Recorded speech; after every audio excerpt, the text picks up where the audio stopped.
Welcome to Delta Green, Impossible Landscapes, brought to you by Black Project Gaming.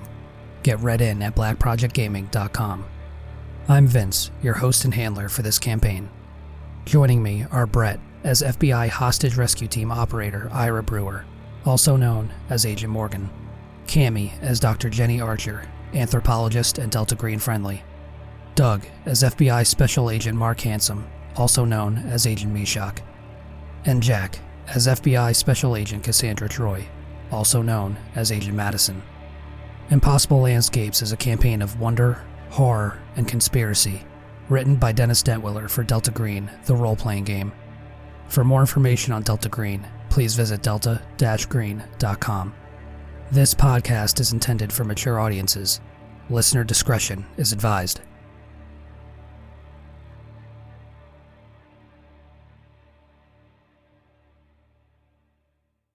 In our last session, you all began your investigation into the Dorchester House psychiatric facility, where you were told that some agents had gone missing, and one of them had left a message behind saying that, alluding to Abigail Wright, a name you hadn't heard in 20 years. Of course, you all proceeded to the facility itself, and you met with Dr. Richard Dallin, the head of the facility, as well as his head nurse, who was Esther Samagina, his head nurse, who was kind of, served as your tour guide and facilitator while you were there in the facility. Both Nurse Samagina and Dr. Dallin were probably more helpful than you expected them to be. You kind of got a good feel for what exactly happened, which is still unexplainable. These agents seemingly disappeared from locked rooms without any sort of a trace. During that time, you met two individuals, an Ed Miller Wist and a Timothy Bale, both of whom seem to have had some level of interaction with the agents before they went missing. Ed Miller Wist speaking in condescending and confrontational riddles, while Mr. Bale was far more helpful in providing whatever he knew about the agents themselves and where they might have gone, as well as some of the giving some insight into the nature of his psychosis with this notebook that allowed him to manipulate and control people from his room, from his place there in the Dorchester facility. You all did come to the conclusion that because of your experiences in the McAllister building in New York, that it would behoove you to investigate the facility at night to see what happens once the sun goes down, once darkness falls, and once it is night in the facility. And you do. You spend the night in the facility in a couple of the rooms that were made available to you by Dr. Dallin and the staff. And inexplicably, you find yourselves in a changed facility as soon as you leave your rooms. You are suddenly wearing patient's garb, patient's scrubs and jumpsuits, and as if you have been in the facility all along. And you are directed by Edward Dubrovnik, obviously the head nurse or chief nurse currently on duty, to attend group therapy. And you are led to a room that is painted a disgusting shade of bright neon pink. And you find that you are joined by others in the room, a red-headed man, a small, diminutive individual in silk pajamas and muttering to himself over and over again, a boy, a girl, a girl, a boy. And then an 80-year-old woman and a doctor who has now introduced himself as Dr. Maximo Friend. And when we left, he said that it was time to begin. And that is where we will pick up, unless anybody had any questions. I have a question. Go for it. Why? Because I can. All right, let's go. Be nice to us. You like agreed to this. You are my friend. Yeah. I guess. Oh, go ahead. Oh, yeah. Oh, I thought you had I guess. I'm nervous too. This is going to be great. Okay. Let me get my notes. Honestly, I'm not gonna lie. Fuging out has like normally I get almost like a little bit anxious about the DG sessions because they're so like intense and I never really know what to do and the situations are really like crazy. But like fuging out, I'm feeling pretty good about it. You're vibing. You're just vibing. Yeah. You gotta just check out. Yeah, I've abdicated all responsibility for whatever happens. Should have done this years ago. Yeah, wait until Jenny gets lobotomized. I don't know. Maybe I'll just say he was looking in the other direction or something. Yeah, well, it's for her own good, so it's not like she's being hurt. Exactly. Amazing. Okay. As you all find yourselves seated now in this bright pink room, faced by Dr. Maximo Friend and surrounded by these other patients, you listen and you watch as he turns his attention to one of the others in the room, to this small red-headed man with the bifocal glasses and the hospital pajamas and the tweed jacket. He looks at him and says, "Now, Mr. Topchick, do you enjoy activities of your own choosing?" And Mr. Topchick, in this thick New York accent, says, I think so. Do your past failures still worry you? Are you sometimes considered by others to be a spoil sport? He runs down these lists of questions that seem mundane but quickly meander into the surreal. What did the Phantom of Truth tell Cassandra? What do you think the world felt like before you were born? Have you seen the yellow sign? How long do you think it will be until the end of the world? The questions continue, and he turns his attention to another. Mr. Darabandi, do you enjoy activities of your own choosing? And the small mousy man in the silk pajamas answers, it feels like hours. As he goes down these questions, the 80-year-old woman, he doesn't speak to. And she seems to be almost in an equivalent state as Ira Breuer at this point. There, but not entirely. And eventually, Dr. Friend turns his attention to you, Cassie. Miss Reese, do you enjoy activities of your own choosing? Where are we? You're at the Dorchester House facility, Miss Reese. It wasn't like this before. I'm sorry, Miss Reese. It appears you're having an episode. You know it's always been like this. You've always been here. The others would see her wringing her hands and digging her nails into her palms to the point where she's beginning to draw blood. But her eyes haven't left Dr. Friend. She's looks at him.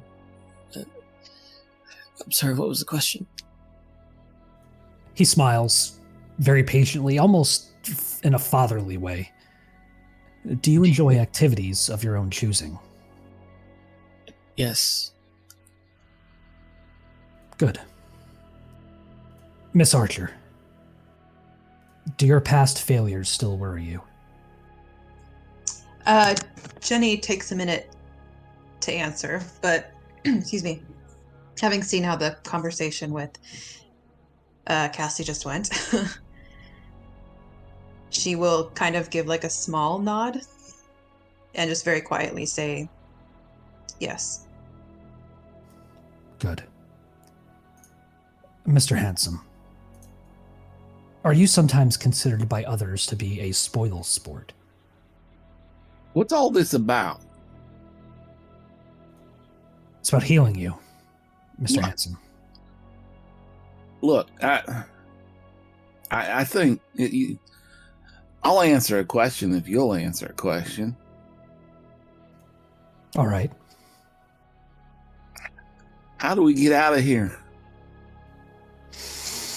That is a complicated question with a complicated answer, Mr. Hansom. You get out of here when you are healed, when you no longer need to be here. Yeah. Call me an optimist, but I believe that day will come eventually.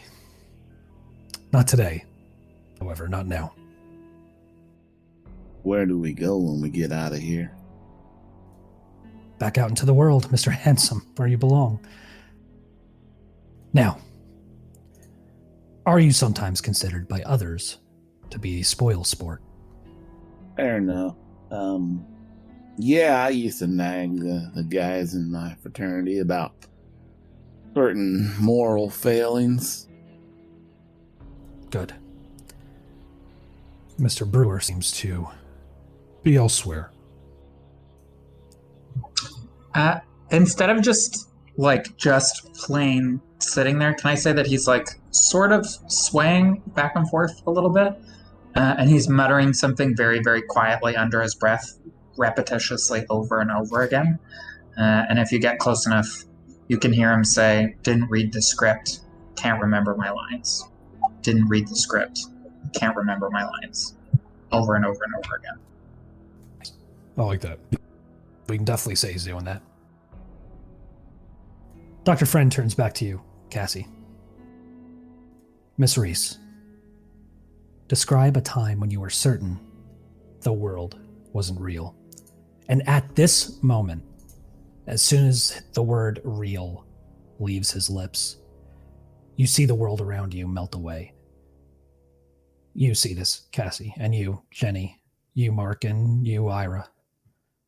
The cotton candy pink room suddenly morphs into this huge European court from has to be the 19th century.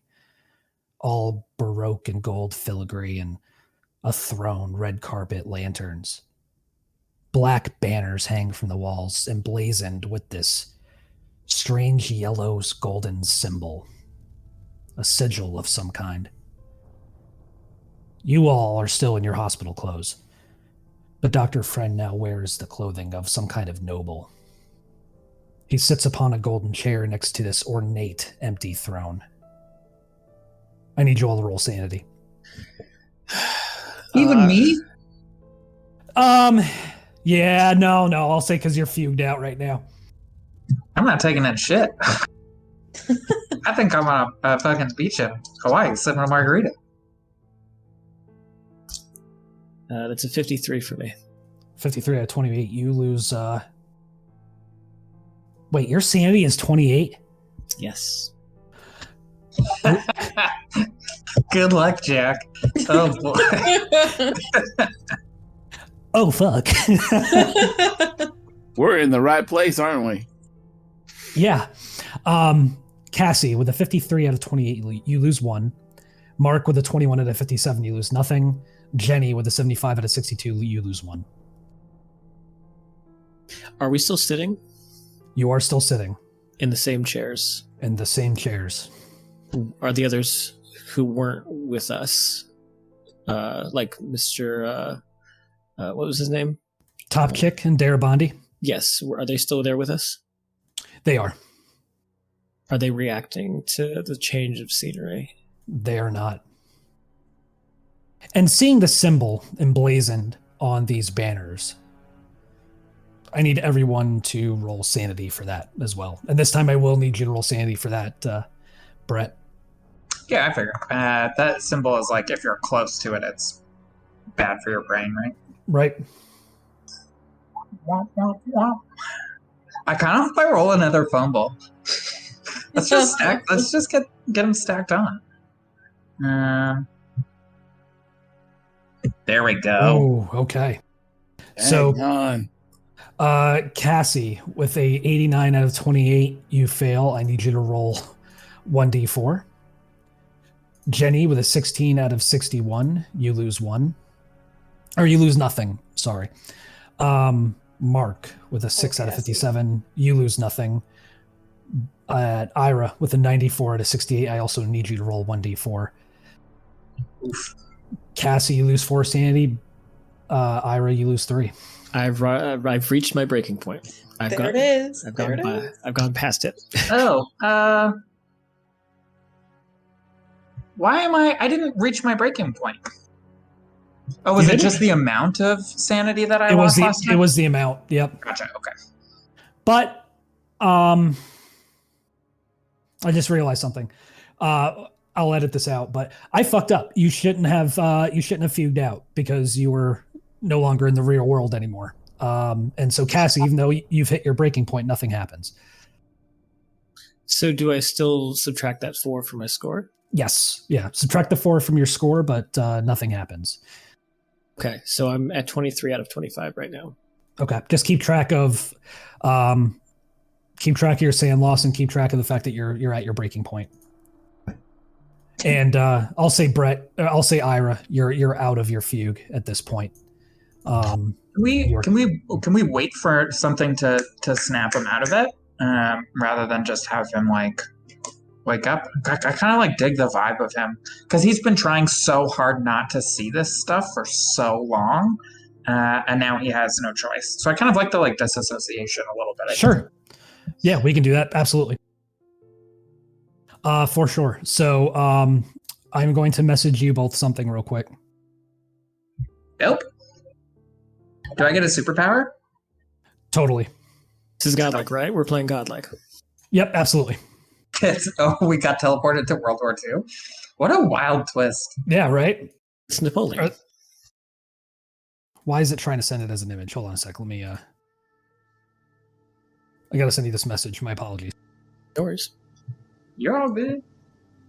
How are Jenny and Mark taking all of this in? I mean, how could a person take this in?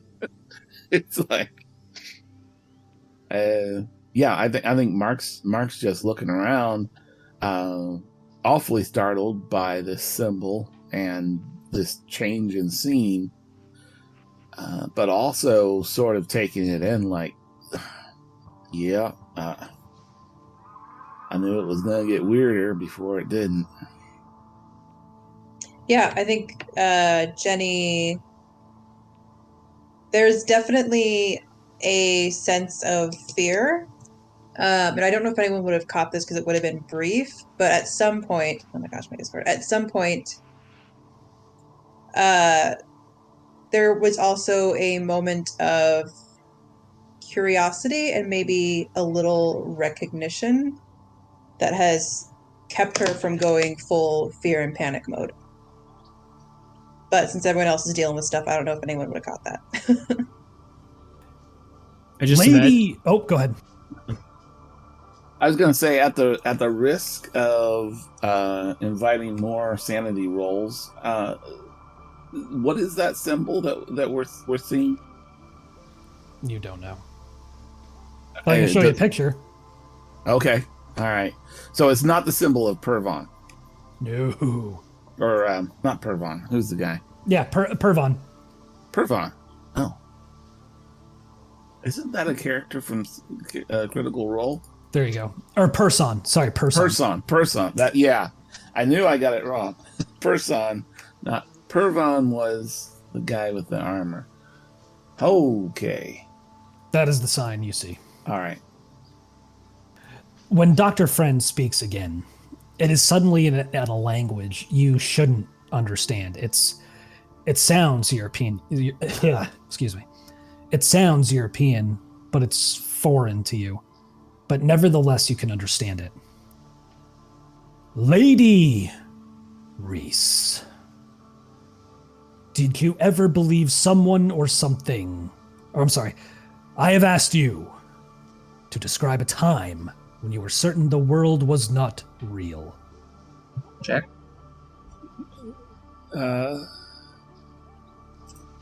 Cassie looks around and stands up and doesn't face Dr. Friend, but she looks just at the banner with the symbol on it. Just seems focused on it, almost lost in the design of it. I'm sorry, could you repeat the question? Describe a time when you were certain the world was not real. 20 years ago. I was in New York. I was in an apartment complex. I was with these people. We went upstairs. We kept going upstairs. up into places we weren't supposed to be, up into places that shouldn't have existed. Good. You remember. Mr. Hansom. Lord Hansom. Did you ever believe someone or something was out to get you? Wait. Mark looks around at the others from his group. Are we answering these for real? I mean, what do we do? Just play along? The king demands it. So, it's the king now, not the supervisor or the night attendant or anything like that, huh? He says nothing. Instead looks at you expectantly. Look, I don't think we should let him get inside our heads. I think he's already there. What was the question again? Did you ever believe someone or something was out to get you? I mean, up until now, no. Lord Breuer, tell us the first time you encountered the play, The King in Yellow. Didn't read the script. Can't remember my lines. Didn't read the script. Lady Fry, what did the Phantom of Truth tell Cassandra? Is this the old lady? He's looking directly at Jenny. Huh? Jenny's eyes close, and there is it's somewhere in between fear and anger that crosses her face when she is called that. And she just kind of shakes her head and goes, "It's not my name." You always were. You are, and you always will be. It's not who I am. Have you heard that the last king is come? I don't know what that means. How long do you think it will be until the end of the world? I think at this point she just shakes her head again and kind of mutters under her breath that it's not my name. Lady Fry, have you found your bottle? I am not going back there. You never left, Lady Fry. You have always been here. You are always here. And you always will be. At that moment, you all blink. And you are back in that sickeningly pink room. That strange European-style court gone. Like a faded memory, or the last remnants of a dream already being forgotten. Gone. Dr. Friend is sitting before you, legs crossed, looking at you all with the quiet patience of a friendly uncle, scribbling notes onto a clipboard. Well, a productive session, if I do say so myself. I thank you all for giving this your best today. You'll find that the more you put into these sessions, the more you will ultimately get out of them. How long have we been here? Oh, you know the answer to that, Miss Reese. But I'm asking you. I would ask that you ask yourself, why does that answer matter? Because I need to know. But don't you know in your heart of hearts, Miss Reese, how long you've truly been here with us? Cassie, has been standing still in the spot that she was, where she was looking at the banner before. From this point of view, I'd say that the other three would start to see her expression shift from confusion and fear into this anger. And as soon as he says that, Cassie lunges for her empty chair and is going to attempt to throw it at him. Okay. Roll strength. Okay. Ooh. Hell yeah. You beat this, dude. Oh, with a 22 with a critical. Yeah. The chair collides with him, knocking him back with a surprised oomph as the wind is knocked from his lungs and he finds himself tumbling back onto the floor. But almost as soon as that chair leaves your grip, you feel something blunt and something heavy collide with the back of your neck. I was going to say, I think the violence would be the thing that would snap Ira out of it, if you're comfortable with that, Vince. Yeah, totally. Absolutely. So as soon as that happens, Ira's going to move towards I'm assuming this is the creepy orderly. It is. Yeah, Mark's going to tackle him. Yeah, he'll blink, shake his head, and then move. Okay, let me... Everybody in dexterity, since we're in combat. You were breaking up really bad there. God damn it, fucking ping. Give me 2 seconds. Come on, ping. I know. What's ping? It's like internet ping, like it's Oh, like the speed? lag. Lag, yeah. Gotcha. Oh man, all right. It's probably not ping that's the problem, but I don't know, that's what that's the thing that goes red in it. It says really, yeah. So yeah, but I mean, you're like losing the connection.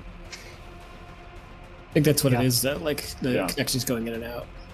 Yeah. Second, sorry. I gotta find this guy's stats because I didn't think this was gonna fucking happen. You didn't think Ira was gonna try and solve his problems with murder? Sure. Yeah. No. That's fair enough. I know it's not gonna work.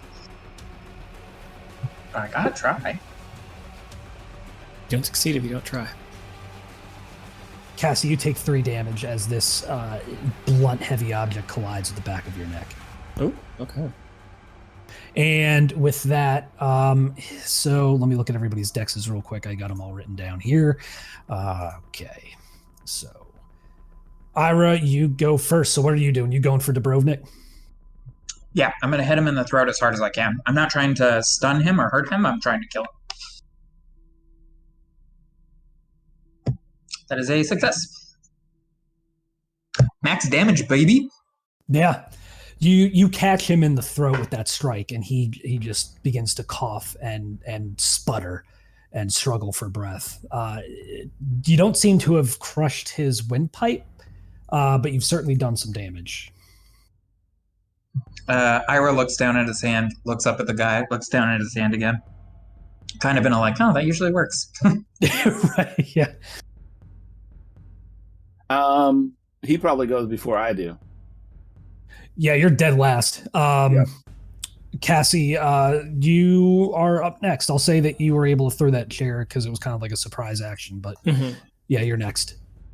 Yeah, I mean that was a wallop. I'm going to go ahead and does it count as movement to get up? Yes. Okay. And the others haven't reacted, right? Like Darabambi. No, they are definitely not reacting. Okay. Then yeah, Cassie is going to get to her feet and taking up the chair again. She's going to try and bring it down on Dr. Friend again. Okay, go ahead and roll melee. Oop, nope. Yeah, with an 80 out of 33, you whiff it, and he is able to roll out of the way just in time, and the chair collides with the tile floor beneath you and splinters. Yeah, and I'd say too, it's just more of a like wild show of aggression. She wanted to hit him, obviously, but it's also just like swinging for the for the fences. Yeah, absolutely. Okay, so next up is the that would be Jenny. What are you doing? I think Jenny is going to try to like get up and get out of the way of everything since she has 0 combat skills and does not want to make things more complicated. So whatever movement that is to just get out of her chair and kind of back up against the nearest wall. Okay. And Mark, what are you doing? I go to tackle the nurse, try to take him out at the knees. Okay, go ahead and roll unarmed. Oh, that's a failure. Yeah, 93 to 63. You go to try to take him out at the knees, essentially a dive bomb for his lower legs to try to get him to the ground. He's a big guy, but he is able to scrabble back. Even in his slightly stunned state, he's able to put some distance in between you and him. But now it is back at the top of our dexterity orders. And let's see. So he is a 14, and so is Ira. So, Ira, you get to go again. I'm gonna hit him again. Go for it. He's on the ground, right? No. He's still standing. Still standing. Oh, right, because the tackle failed. Gotcha. So I'm gonna try and kick him in the side of the knee as hard as I can. Okay. Ooh, 40 out of 90. Yeah, success. Go ahead and roll your damage. It's another 2 damage. 2 damage. Love it. So that's 6 damage so far. He's he buckles to one knee. He's not completely down, but he definitely drops as you impact the outside of that knee, and you hear him grunt in pain as he just drops. Can I ask you, like, when someone attacks you, how does your dodge skill help you, or do you have to actively say, I am going to dodge the next thing that hits me when it's your turn? You have to actively say, yeah, you're dodging. Cool, thank you. As long as you haven't taken your action this turn. Yeah. All right. So he stands and stares down at you, or maybe eye level. You may be of similar height. And he's going to go ahead and attack with that baseball bat at his side.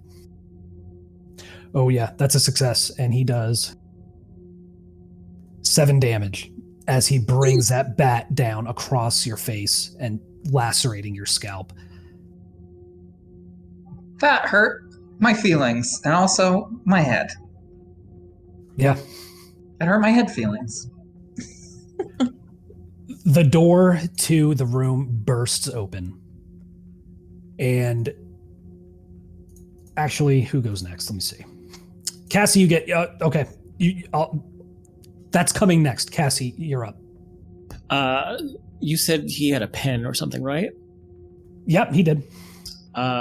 Is it an action to just grab the pen, or can I grab the pen and attack him with it? What was that? You try to get it. You keep breaking up.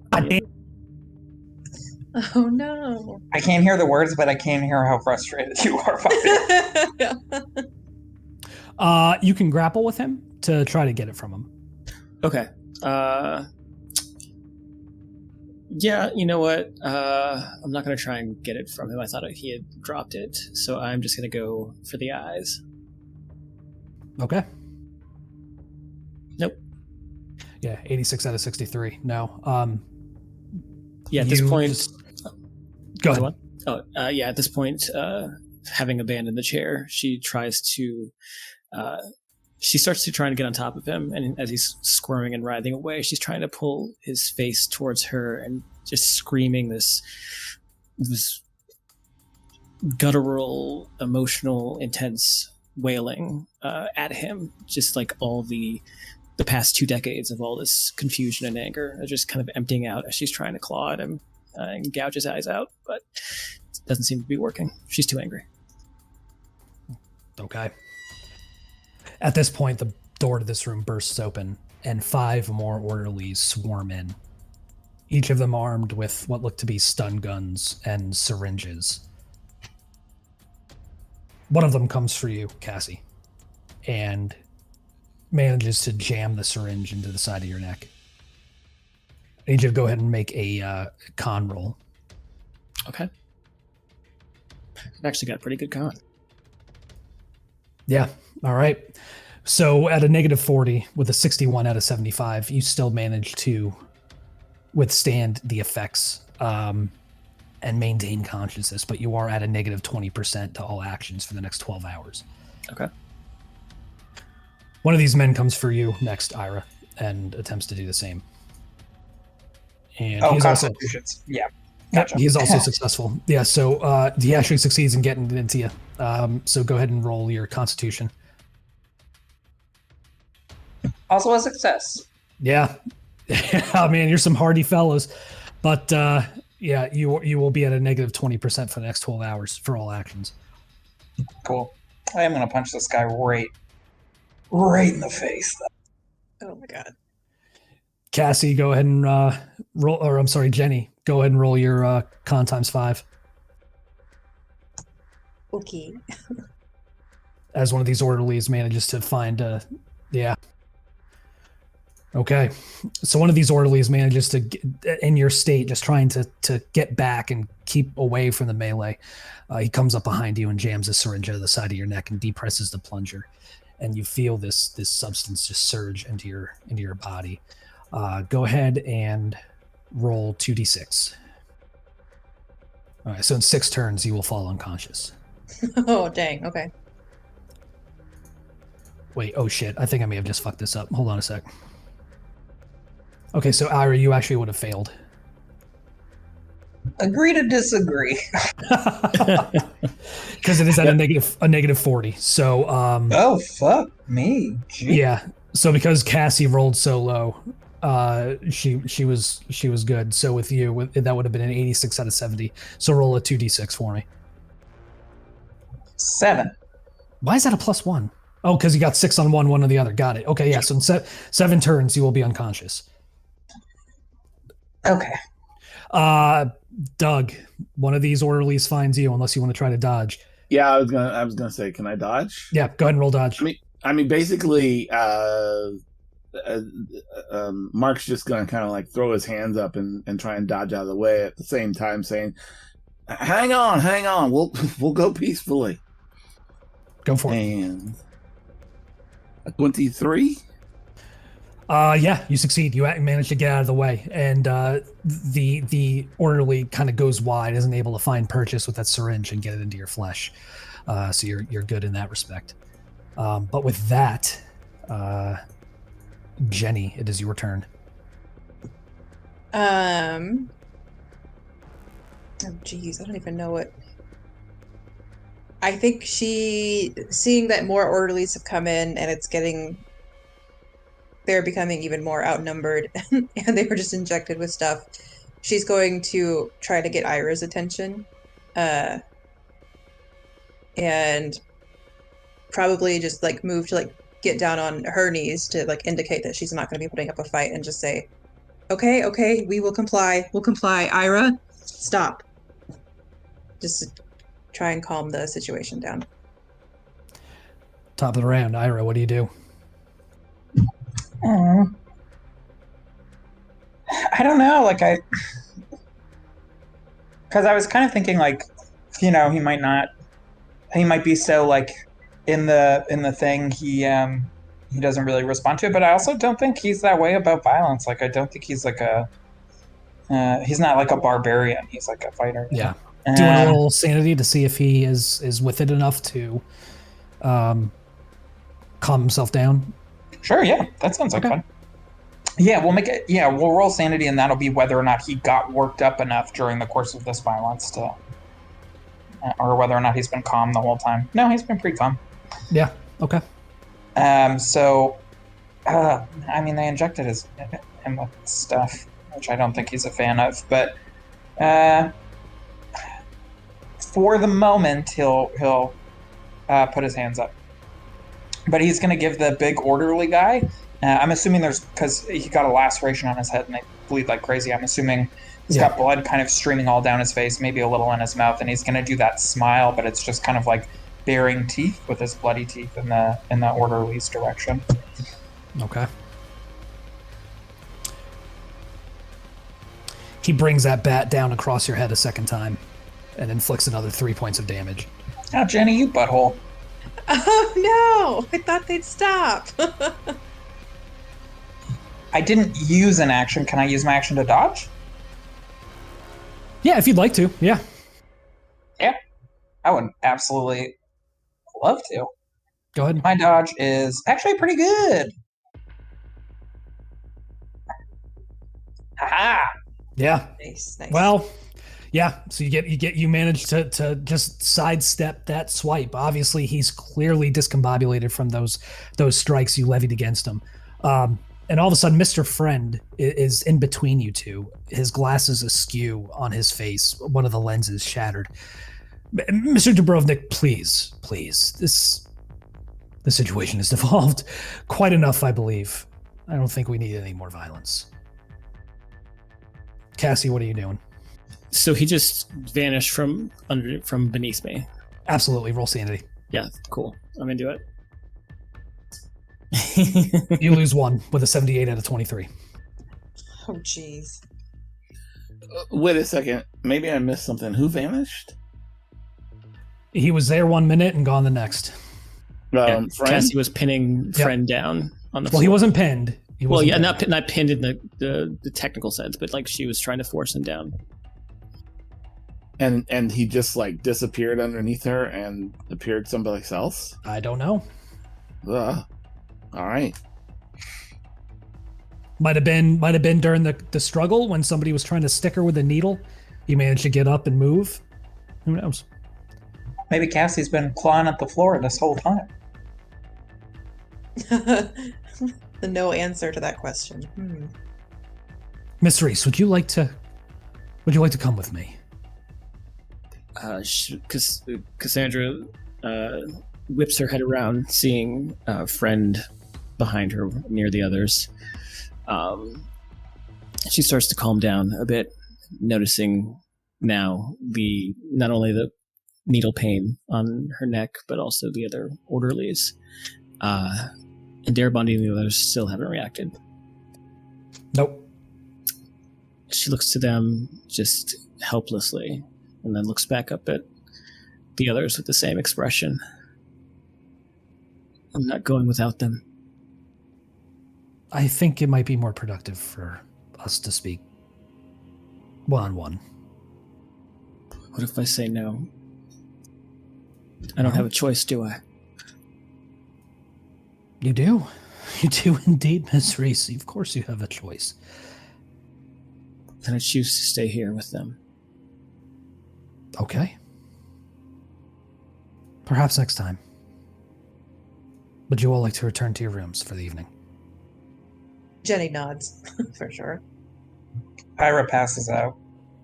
Yeah, we'll say at this point you both are Yeah, that's true. feeling the effects of the sedative, and before your legs can give out, the orderlies grab you and begin dragging you out of the room.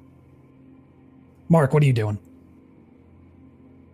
I mean, Mark's gone down on his knees and put his hands behind his head, partially to symbolize that he is surrendering, but also just in an attempt to keep them from sticking a needle in his neck. Sure. And they back off as soon as they see that you're compliant. Yeah, he kind of looks up a little bit around at everybody and says, "Well,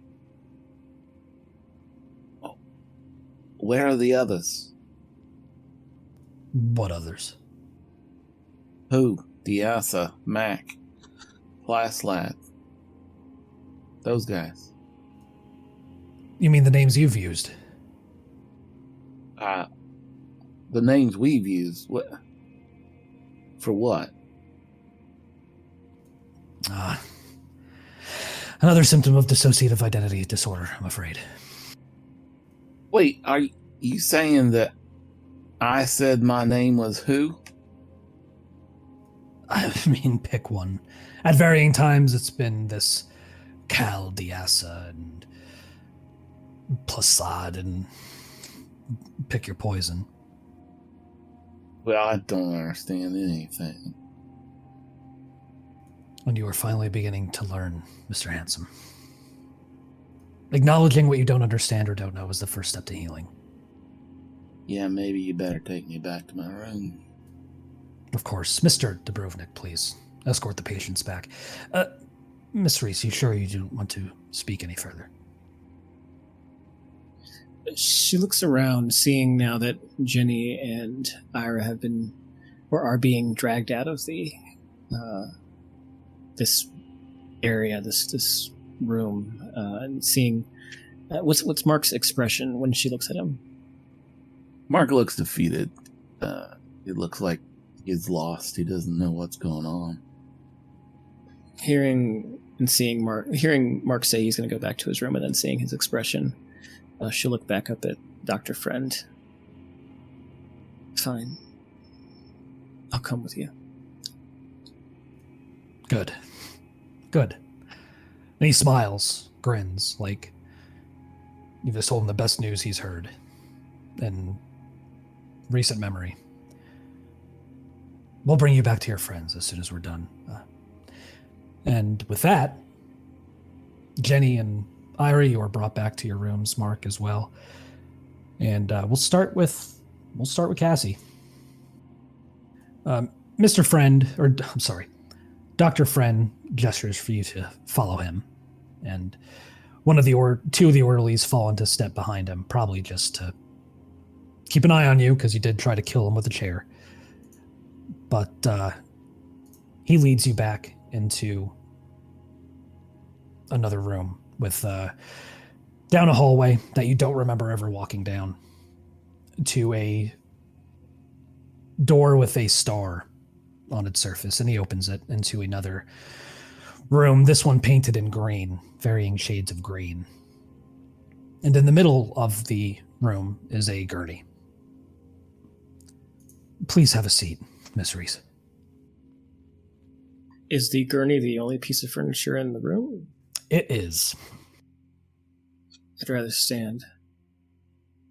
I'll give you a chance to make a dodge roll. Okay, yeah, I'm going to do that. Okay. Yeah. Or did you roll? Yeah, I did. There we go. With a 20 out of 30. Am I still at disadvantage with... You are, because you have that sedative flooding through your system. So that is a 40 out of 30. So that's a failure. The two orderlies grab you from behind and force you into this room and throw you down onto the gurney and strap you to it. Yeah. Go ahead. I try to fight, try to kick back at them, but I start to feel the sedative starting to work its way into my system. And even though I took Adderall earlier in the day, a pretty strong dose, it seems to be, I guess, strong enough to combat it. Oh, yeah. Dr. Friend appears above you with this strange, enormous, old-fashioned hypodermic syringe, empty with its plunger fully pressed. This will only take a moment, Miss Reese. And he inserts the needle into your left eye socket. Ugh. I hate this. You take 1 damage. What he extracts, though, is not blood or vitreous gel, but some kind of this red liquid like oil. When he's finished extracting it, he raises the syringe up to the left, flicks a finger against it. The patsu is really potent. You're breaking up for me. God damn it. How about now? Okay, yeah. I kid you not, green. And then I keyed it was red. How are we now? You sound okay. Okay. What was the last thing you heard besides "goddamn it"? The syringe. He flicked it with his finger. Okay. He flicks a finger inside of the syringe. I'm sorry, dude. Yeah, you're out again. I know. I'm for it to stop flickering. What's going on, folks? I don't know what's happening. Man, that sucks. Well, I asked for a lobotomy and I'm getting it. So. Mm-hmm. Are you at home? I'm at home. Oh, Yeah. damn. Have you tried turning it off and turning it back on again? I have. I have indeed. Are you all hearing me okay now? Yeah. Okay. So clearly when I don't need it to work. So Dr. Friend flicks a syringe. This patsu is extremely potent. This is good. He sets the syringe down on a tray. And the orderlies release you from the gurney. Would you say it was painful when that happened, or did I feel it? Yeah, so it was painful. You felt it. Okay, so then yes, I would have been shrieking as he was extracting that, and as he flicks the needle, she starts to kind of writhe on the gurney, as if trying to get out from the straps, feebly. She looks up at him and watches him flick the strange red liquid inside. What are you doing? Well, we're finished now. You may return to your room. What is that? This is everything. He would see that she's just at a loss for words, just looking up at him, almost like non-verbally pleading with him to just stop whatever he's doing, even though he's stopped the procedure. But she won't fight if the orderlies start to escort her back to her room. They do. They begin pulling you back in the direction of the hallway, in the direction of this pink room, and then back out towards your room. And you notice, and this goes for you, Mark, as you all are led back to your room, this is obviously a very different hospital from what you saw during the day. All the doors are standing open. All the patients are left wandering wherever they like in all manners of dress and undress. Clearly, the inmates are running the asylum. Clearly, the patients are running the asylum. Yeah, so you all are back in your rooms, and what do you do next? How are the rooms decorated? Are they decorated with any ephemera of ours, like any personal items? No, they are bare, and in various states of disrepair. Sheets soiled with and aged by yellowed sweat. Torn padding in the walls. They're just, this place is a step above abandoned. Are we taken to separate rooms, or are we all back in the original room we were in? Separate rooms, but on this third floor, in the same wing. Are the doors locked, or can we get out? You can get out. They're open. All the doors All right. are standing open. Yeah. I mean, Mark's gonna sit on his bed for a while and recover from the fracas, and then after a while, he's gonna stick his head out the door, and when he realizes that nobody's gonna come get him when he leaves, he's gonna go out and he's gonna look for the others. It doesn't take you long to find Jenny and Ira. They are, sorry, Cami, sorry, Brett, currently unconscious on their beds. But you see, what is Cassie doing at this point? If he gets to her door and looks in, he would just see her seated on the edge of the bed, head down, with her hair falling over her face, concealing it, Samara from the Ring style. And just very visibly tense, her shoulders pressed up, her back arched, but she's not saying a word. Mark kind of rounds the corner, looks at Cassie, takes a step inside, and says, "You okay? You didn't let him get to you, did you?"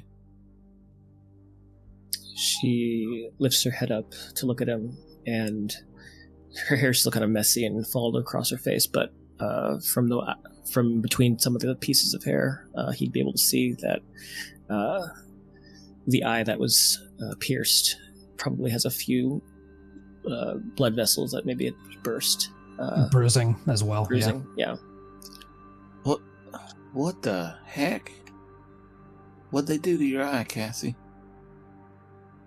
They took my patsu.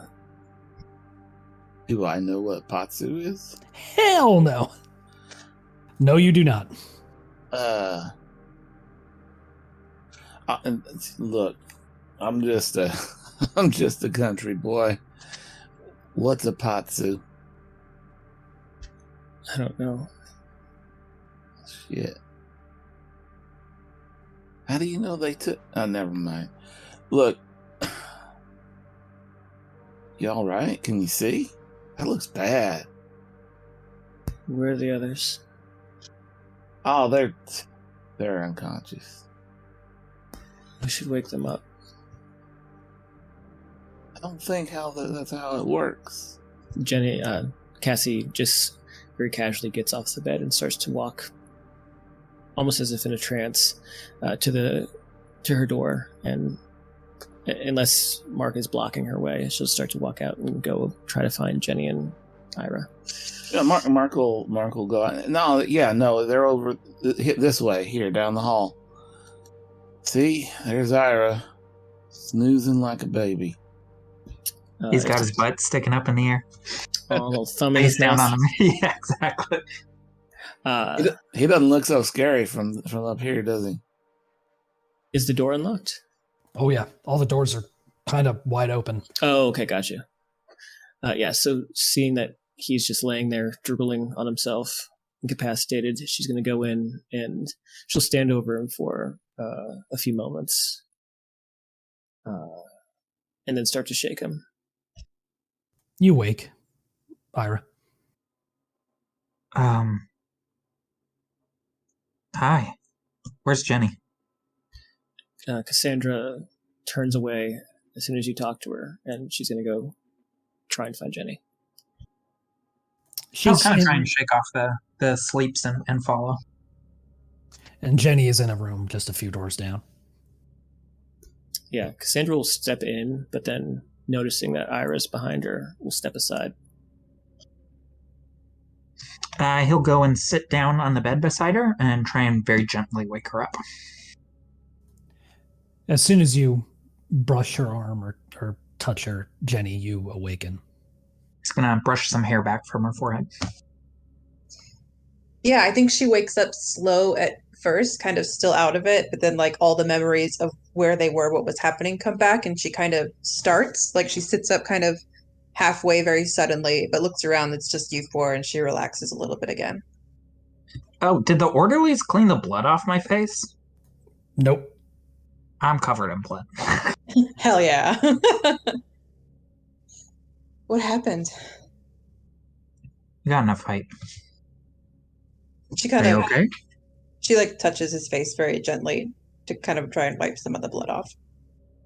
Are you okay? I'm fine. Are you? Yeah, I'm good. So what do we do? Well, I mean, first of all, let me look at your eyes. At my eyes? Yeah, they took Cassie's patsu, whatever that is. I don't know. Apparently, it involves making your eyes look all red and bruised. And I'd You say look too, fine, except for all the blood. Okay. And I'd say too, Jenny would see Cassandra just in the furthest corner of the room, just staring down at her. She'd be able to see the one eye that's kind of bloody, bloodshot, but just looking eerie and ghost-like. You okay, Cass? Do you know what a patsu is? Jenny shakes her head. No clue. We should see if we could find a door or a phone. Will this go back to normal and when it's daylight? I mean, didn't they say whatever this is happens at night? It's never day here.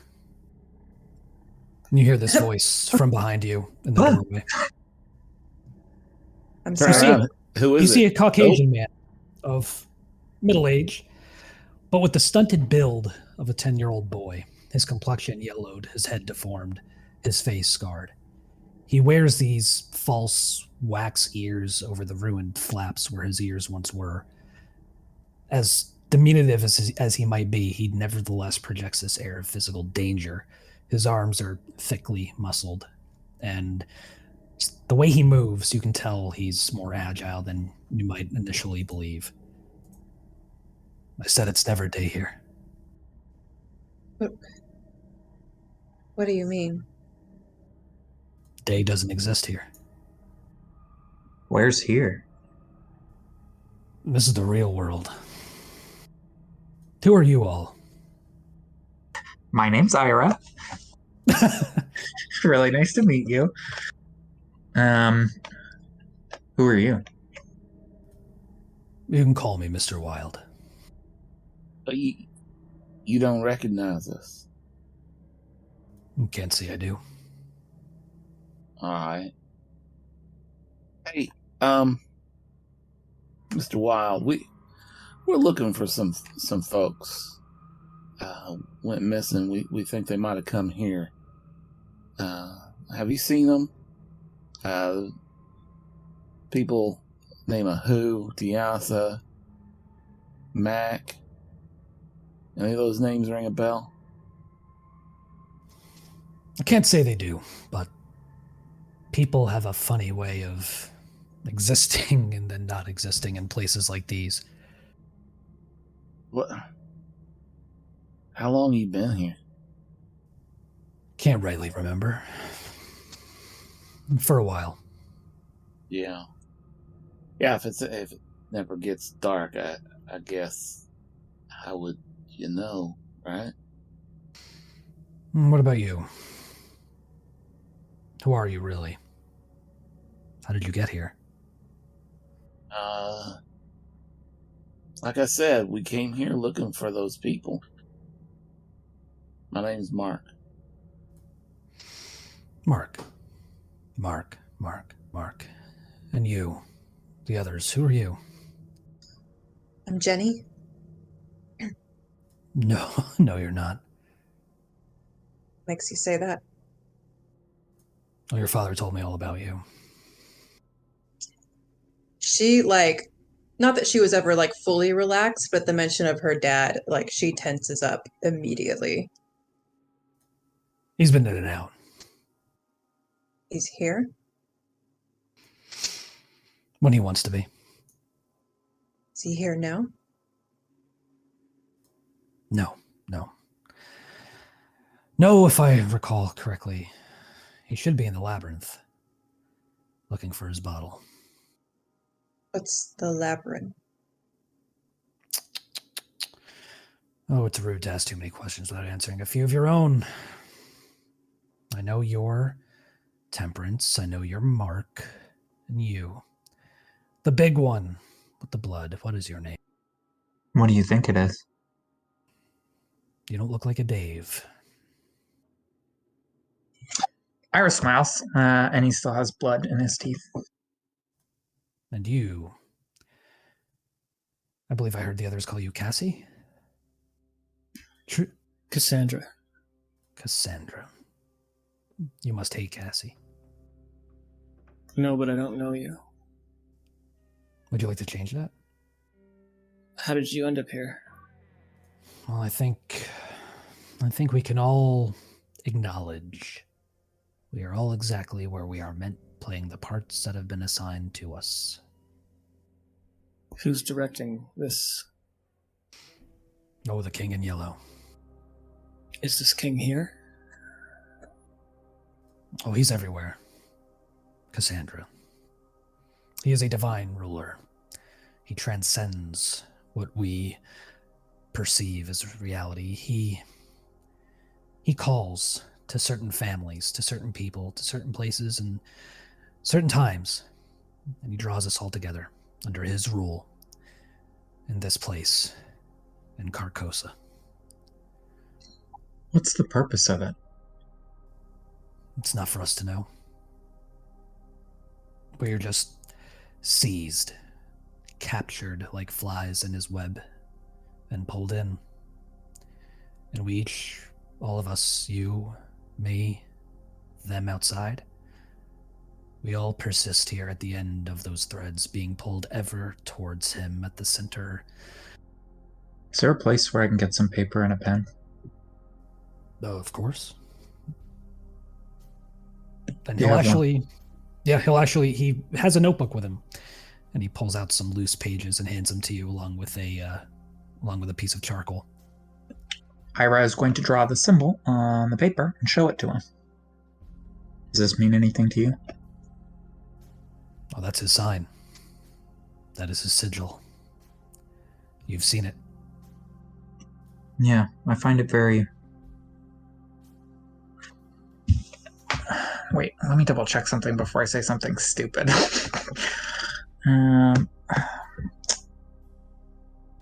Yes, okay. Sorry, wind that back a little bit. And then he'll go, yes, I find it very comforting. Are you doing this in full view of Jenny and Mark? He wasn't attempting to hide anything. He drew the symbol and then held it up on the piece of paper to show the guy. So if they look in his direction, we'll see it. All right. I will say, Jenny and Mark, if you are in a place to see this, go ahead and roll sanity. 7 out of 57. Nice. Ooh, Jenny. fumble, baby. With a 99 out of 61, you lose 4. Okay. And I'm going to shoot you a message. Oh, jeez. You done broke my brain there, Ira. Sorry, babe. It's all right. I did get you hit with a bat. I have a feeling that Ira and Jenny might be real bad for each other. They've seen it now, too. Oh, no, I'm sorry. Well, she's seen it now, too. Ira nods. He's touched all of you. And all such touched souls must struggle to find their way. And all touched souls must struggle to find their way to the king and receive their judgment. Are you waiting for your judgment? Always. What's the meaning of the bottles? Well, he looks at you and says, with any luck, you'll find out soon enough. It is not my part and not my time to spoil the journey. You think this is some kind of a pleasure trip we're on here? Come on, man. I'm afraid I don't understand. When Mark says that, Ira starts laughing. You don't want to spoil the journey. Heck. We just want to find those people we're looking for and get the heck out of here. If you haven't figured it out by now, Mark, you're looking for yourselves. That's the point of all of this. How do we learn more? You'll need to leave. How do we leave? I can tell you. But you'll need to owe me a favor. What favor? To be determined at a later time, my dear. What's patsu? They took some from you. It's the key, Cassandra. The key to leaving. You took it from inside me, inside my head, my eye. It is the byproduct of the king's touch. So, is having patsu conducive to you leaving, or the other way around? He shrugs. Who's Dr. Friend? Who is he really? An emissary for the king. But he's not your key out of here. Y'all got any books around here? The library has plenty. But that's not where you need to go. Again, If you need answers, they await you. And I can take you to them. Or at least the one who can show you the way. But I'll need a favor. One day. From all of us. If your journey takes you where I think it will, you will help me find my bottle. Okay. What's inside the bottles? Not for me to reveal. I agree. Then we shall go meet King Bale. Come along. Do you follow? Yeah, as soon as he says that, Yeah. Iris stands up. Yep, so does Jenny. All right. What's Cassie and Mark doing? Mark's gonna turn to Cassie and say, "Why don't we follow him? But be careful. Don't go throwing no chairs at anybody again. That didn't work out." No, it didn't.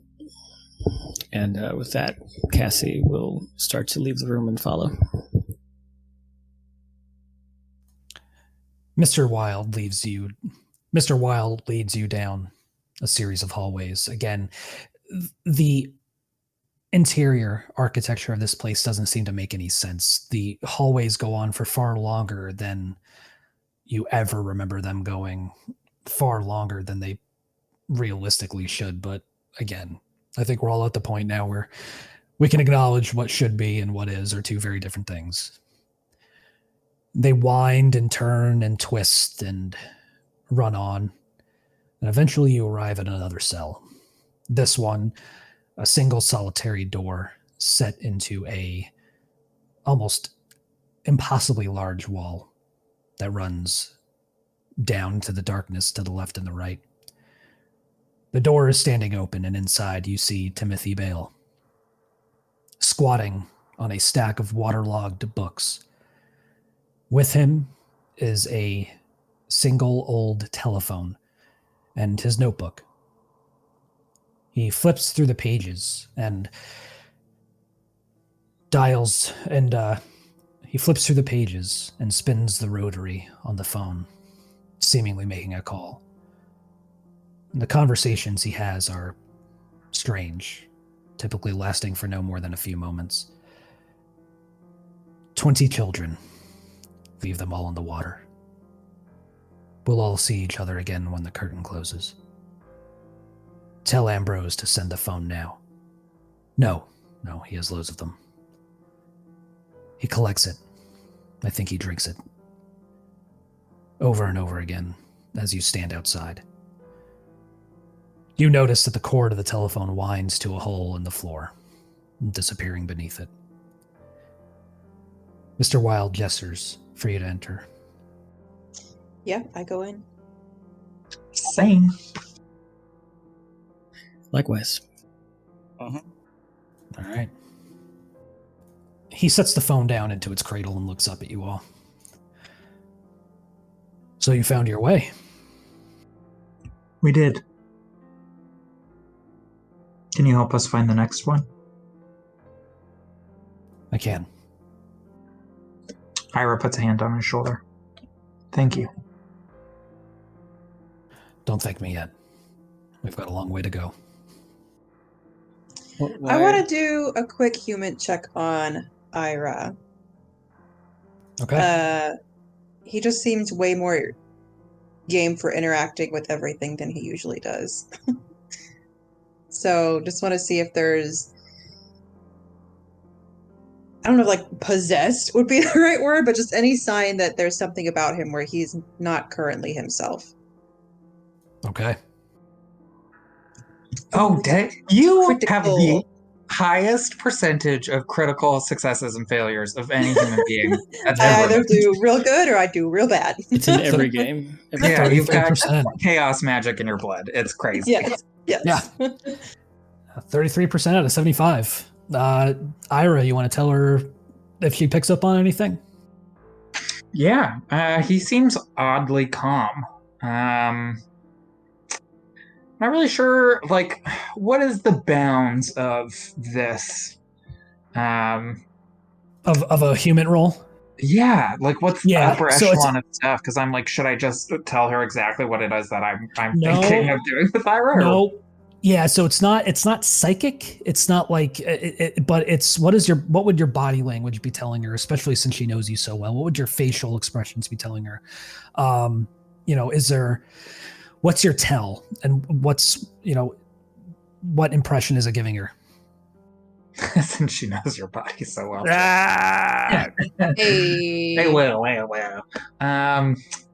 Yeah, he seems very calm, and like hyper focused. Like he's almost got a little gleam to his eye. He seems like he's kind of rounded the bend on something. He doesn't seem like he's like possessed. It's like, like he's still kind of moving the way that Ira moves, and like the way he talks is still very Ira, but he definitely seems like he's that thing that kind of happens to people when they're like they've kind of given up on things getting better, and it almost like frees them from the anxiety of trying to improve their situation or the thing around them. Like you maybe pick up on a vibe of that. Like he's here, and the only way through is through. Gotcha. Okay. Noted. And he is going to kill all of you. That's the Right. last thing that Right. Yeah. Okay. He's Cool. sharpening the knife. Can't wait. Mark looks over him and says, "You all right, Ira? All of a sudden you remind me of Private Pyle from Full Metal Jacket in that one scene." I'm sure Ira has seen that movie and understands the reference. Oh, you don't know? Oh, okay. It's at the scene where the guy goes crazy, and he just goes from being like this. In the case of Private Pyle, goes from being kind of a slack-jawed screw-up to just being focused and malevolent. Yeah, I will say there's no, or hasn't been any malevolence that anybody's picked up on. But yeah, he'll turn to you and go, I'm here, Mark. We're all here now.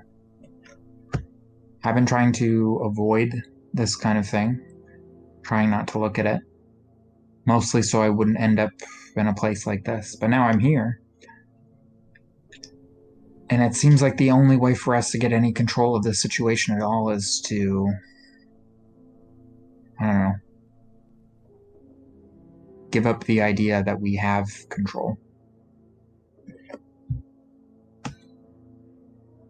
Well, I reckon you're right, but I don't know how to feel about it if you've given in. It doesn't matter how you feel, Mark. We're never going home. We are home. Cassandra looks up at, you said his name was King Bale? King Bale, yeah. I mean, we know him as Timothy. Timothy Bale, yeah. Right, from the other side. Yeah, he was the one with the notebook, right? Right. Or with the book, like the Russian book or whatever it was. Cassandra looks up at Bale.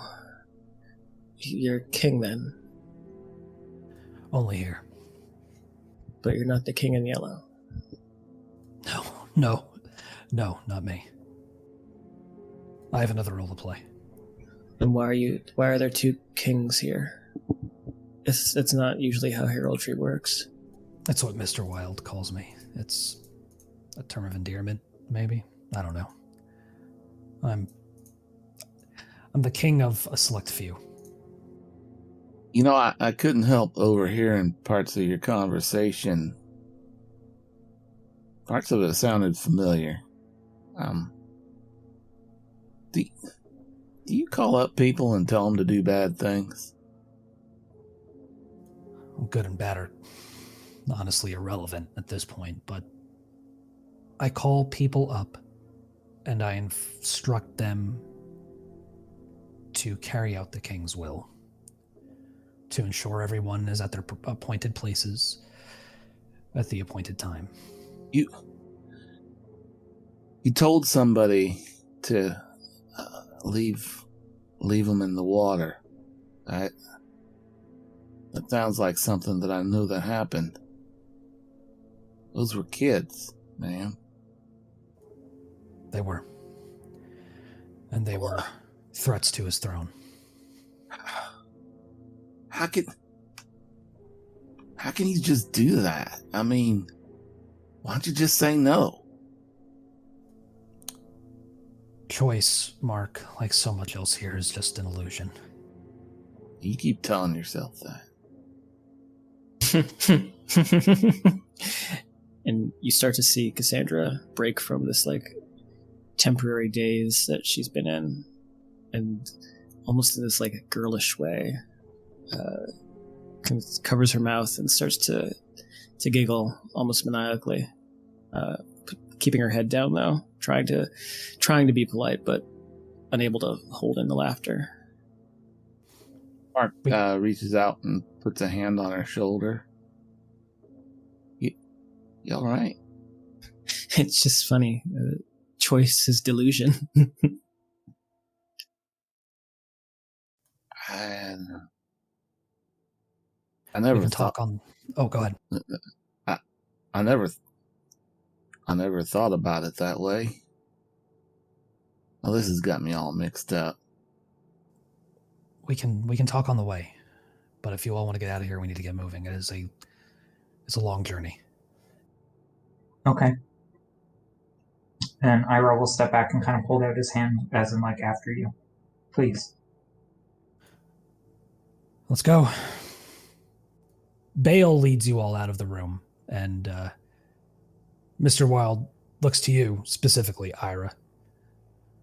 Remember our arrangement. I won't forget it. Will you? I brought you here, didn't I? I don't know.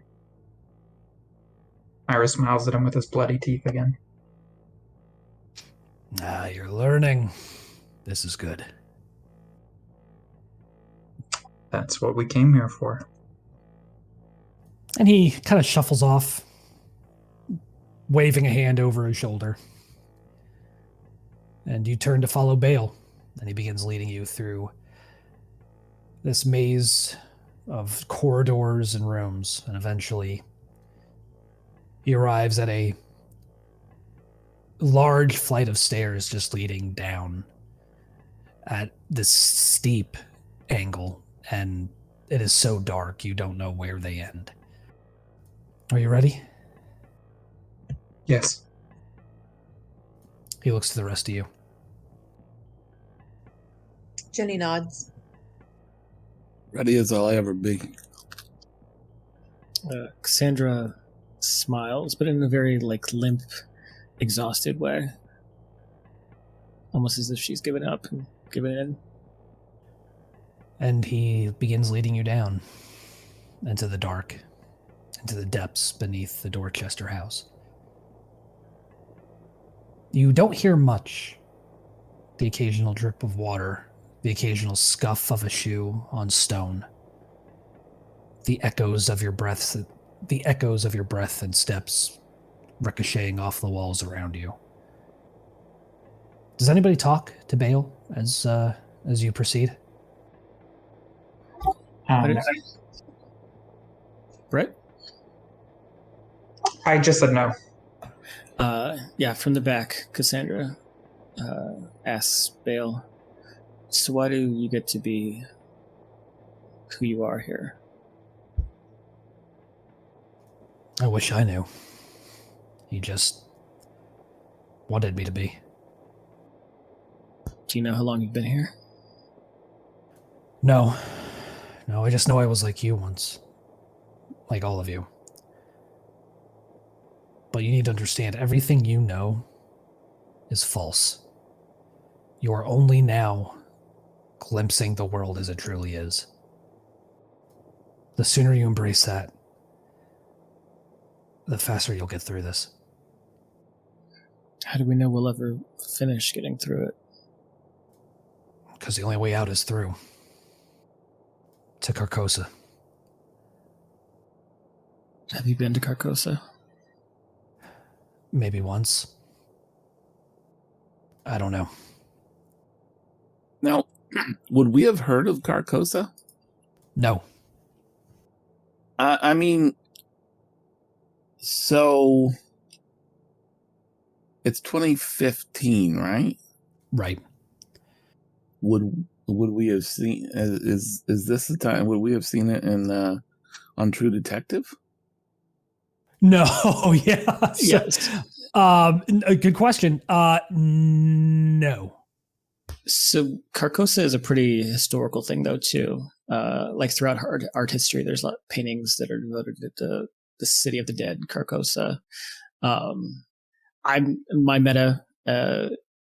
Cassandra doesn't know any of this, but I'm just wondering, out of character, is that something that's changed in this world or what? Yeah. So it would have first appeared in that Ambrose Bierce story, Inhabitant of Carcosa, in like I think 1886 or something like that. But it's kind of like Lovecraft. Like Lovecraft isn't really a thing in this universe, so Gotcha. kind of the same deal. Okay. Oh, okay. So True Detective just doesn't actually exist in this universe. Only season 2, apparently. Yeah. There Only we season go. 2. Season 2 was the first season, and it never got a third. Or never got it. Well, in this case, it never got a second. Yeah. Yep. 'Cause, Okay. All right. Yeah, Colin Farrell murdered it, and so did Vince Vaughn trying to do a dramatic role. Yeah, we keep following him. Okay. So, Cassie, Jenny, and Ira. Or no, Mark. I'm sorry. Cassie, Jenny, and Mark. Ira, well, I'd say at this point, you too, Ira, considering how things have been going. As you descend these steps and it gets darker, you realize you should be enveloped in darkness. Like, you shouldn't be able to see anything around you. But you look up and you realize that these strange shooting lights are emanating from Bale, and this aura of sheer power just surrounds him. And you notice that there seems to be this spectral crown atop his head. Can I reach out and try and like trail my fingers through the aura of power and see if I can feel anything? Sure, yeah. You reach out and your fingers pass through it, and you detect maybe a slight warmth, separate from the cold around you, but nothing concrete. How did you get this? I don't know. I guess the thing you need to understand is we don't earn anything. It's not... there isn't specific things that we do. There is no... You're trapped by this concept of free will, like that you can make certain decisions and make certain things happen for yourself, and therefore earn things. I mean, this is all just what he's decided for us to have. I mean, the play is at the center of everything. Anything that's ever happened in history, anything that ever will happen, every person, every place, it issues from it, not the other way around. It vomits out and then devours the world. Once you start to see this, once you start to understand this, you're his. And it's the only way out is through it. Yeah. How do you find out what your role is? What part you play? Like you do now. Okay. Yeah.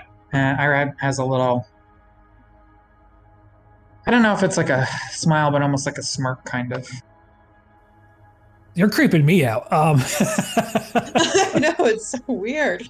What's happening? I don't like this. What are you going to do to my game, Brett? I'm taking control. It's my game. I'm puckering up, man. This is like, what's happening?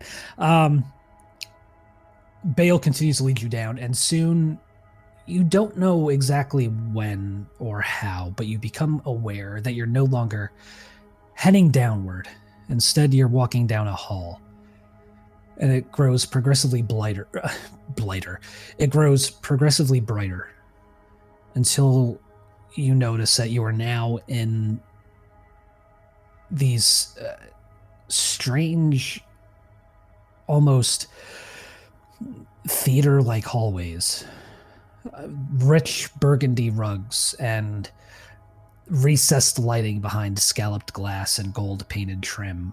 Plaster Greek masks above doorways, tragedy and comedy frowning and smiling down upon you as you pass door after door. All dark wood paneling. Your footsteps now softened by the carpet beneath you. And still these strange beams of light shooting from Bale himself, this crown atop his head. We're almost there. What do you do? Pam, you said that we're in a play. Who's writing this play? What do you mean? I mean, all right. So earlier, we talked to what was his name, West. He said that when he wrote things down, they happen. The king is the one writing the play. We're just his instruments. Vince, we haven't seen Whist here in this night Dorchester House, have we? Sure haven't. Okay. What are you thinking? No, just an observation. Mm-hmm. Eventually. Go ahead. Yeah, I'll say to Bale. So this Whist character, I mean, was he telling us the truth? Are these things that he writes down, does he make them happen? Actually, I think that was Bale. Was it Bale who said that? Yeah, let's go. Nope, never mind.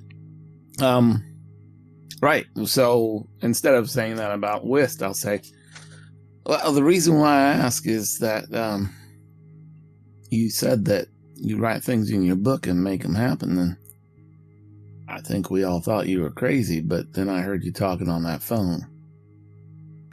Think of it like this. The king... Somehow I know what needs to happen. And then it falls on me to make it happen. And I know who to call to make it happen. And it does. I am his will. I am his instrument. You don't make anything happen. The thing that was going to happen was already going to happen before you ever got involved. You're learning. Who is Whist in all of this? A repairer of reputations. He said that I left once. Did I leave? Once. How long was I gone for? Time doesn't work like that. How did I get out? Through. To Carcosa. So I've been there. All of you have. All of you will. All of you are. Come on. We're almost there. And eventually, from a room nearby, a gong sounds. Deep and brassy. And you hear sounds of an audience applauding. Bale pulls open a door and ushers you all inside. This way, come on. Yeah, we'll follow him. Is everything about the room still dark? So the hallway is lit, but the theater that he is ushering you into is darkened. The only thing you can make out in the darkness is the empty wooden stage. And does the stage look familiar? It does. Are there puppets in the audience? You do see people in the audience, not the marionettes. Maybe 50 faces gazing out from the darkness, 50 shadows, but you can't make out features. Can I roll another sanity check? Sure, go for it. Ooh. 77 Sounds out of about 65. right. That's a fumble. What happens? I think Ira's like following this thought path of like he started thinking that calling the king and referring to him as he is wrong because he's not a he is the thing that's happening. So he's trying to like follow that thought path of like the yellow king is actually the universe or the kind of like the mechanism of the universe that they're in right now. He is the things that are happening, not an actual person. And he follows that thought path down until he goes insane. Sort of. Which he has been slowly doing since they arrived. Or maybe not that slowly, it hasn't actually been that long. Okay. We'll say lose a point of sanity if you want. That takes me to my breaking point. Okay. Have fun. Nothing happens. But Sweet. keep track of that. Keep track of that. No. Will do. Do I get any dark? How many spells do I know? 0. All right. Don't ask, don't get. That's right. Hey, amen. Bale leads you down to the front row and ushers you to your seats. Sit down. It's about to start. Do you sit? Yep. Who sits next to him? Next to Bale? Yeah, I mean, his crown's still glowing, right? it is. Why would I want to sit next to him? Yeah, no, I'm good. I'm going to sit next to him. Okay, all right. You all sit and you can feel the presence of these people behind you. These strange, faceless theater goers watching the proceedings, enraptured. You look upon the stage and you see a child-sized clown emerge from the side curtain to the right. An orchestra that you can't see starts this strange looping dirge interspersed with a relentless strum. The clown is wearing a strange multicolored outfit covered in triangles. And a mask, a clown mask, covers this child's entire head. Its face is a smile, exposing geometric teeth, its eyes, black slits. Ira, I need you to go ahead and roll sanity for me, please. Because this is... I've seen this one. You have definitely seen this clown before. Ooh. Ooh, baby. Ira starts laughing and clapping. 66 out of 64. Yeah, you lose 1. The clown begins to dance on stage in movements timed precisely to the music. It lifts a paper dragon from off the stage, and this dragon trails behind the clown, drawing patterns in the air, cutting through this red mist, thin aerosol-like, that creeps up from the audience towards the stage like a faint cloud. And as this dragon cuts through this mist, it seems to vanish as if it's absorbing it. Bale looks to you all and whispers very quietly, "We need to watch and wait for it to end. I'll tell you when you can move again." The clown, he has something you need, but you have to wait for the dance to stop. I was like laughing and clapping at the performance. But he gives him a little nod. Cassandra looks over at Jenny to see, because I assume the order would be Bale, Ira, Jenny, Mark, and Cassandra. So she looks over at Jenny to see what her take is on all of this. Jenny seems distracted. Like something happened a while ago that she's still very concerned about. Like she's just kind of following along with the group, but she's definitely not as engaged as she has been with past experiences where she's been like really active and curious and asking questions. She seems distracted. What about Mark? Mark just looks confused. The clown continues to dance, spinning this white paper dragon through the air. The music rises and rises and rises until it finally reaches this terrible crescendo, and then it stops. The lights suddenly go out, and you are enveloped in blackness. And then a ghost light, a single exposed light bulb, illuminates on the stage, casting a very faint illumination over the stage itself and over the first couple of rows of seats. The clown is gone. And for those who look around, you notice that the audience is gone as well. Bale looks to you all and whispers, "It's time. Follow me." He gets up and he leads you. Yeah, Ira enthusiastically follows him. He'll also reach out for Jenny's hand. Yeah, it's probably more of an action of you taking hers rather than she like meeting you to mutually grab hands because she's still distracted. But yeah, she lets you take it. And he's almost kind of like tugging you to get you to follow faster. He seems very enthusiastic.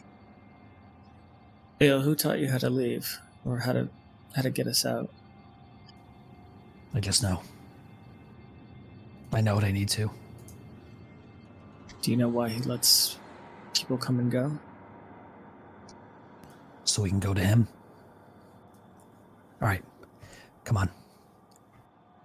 He leads you up onto the stage, offering a hand to any who needs it, to lift you up onto the stage itself. He then leads you to the right, behind the curtain, and you see that clown from before is now sprawled on the ground, but it's smaller than it was before, about the size of an infant. But the paper dragon next to it is huge. The whiteness of these two things, the dragon and the child-sized clown, essentially almost glow in the dark. Bale drags the paper dragon out onto the stage, keeping his eye on the clown, and rips it open, revealing this thermos-sized glass container filled with a deep red oil.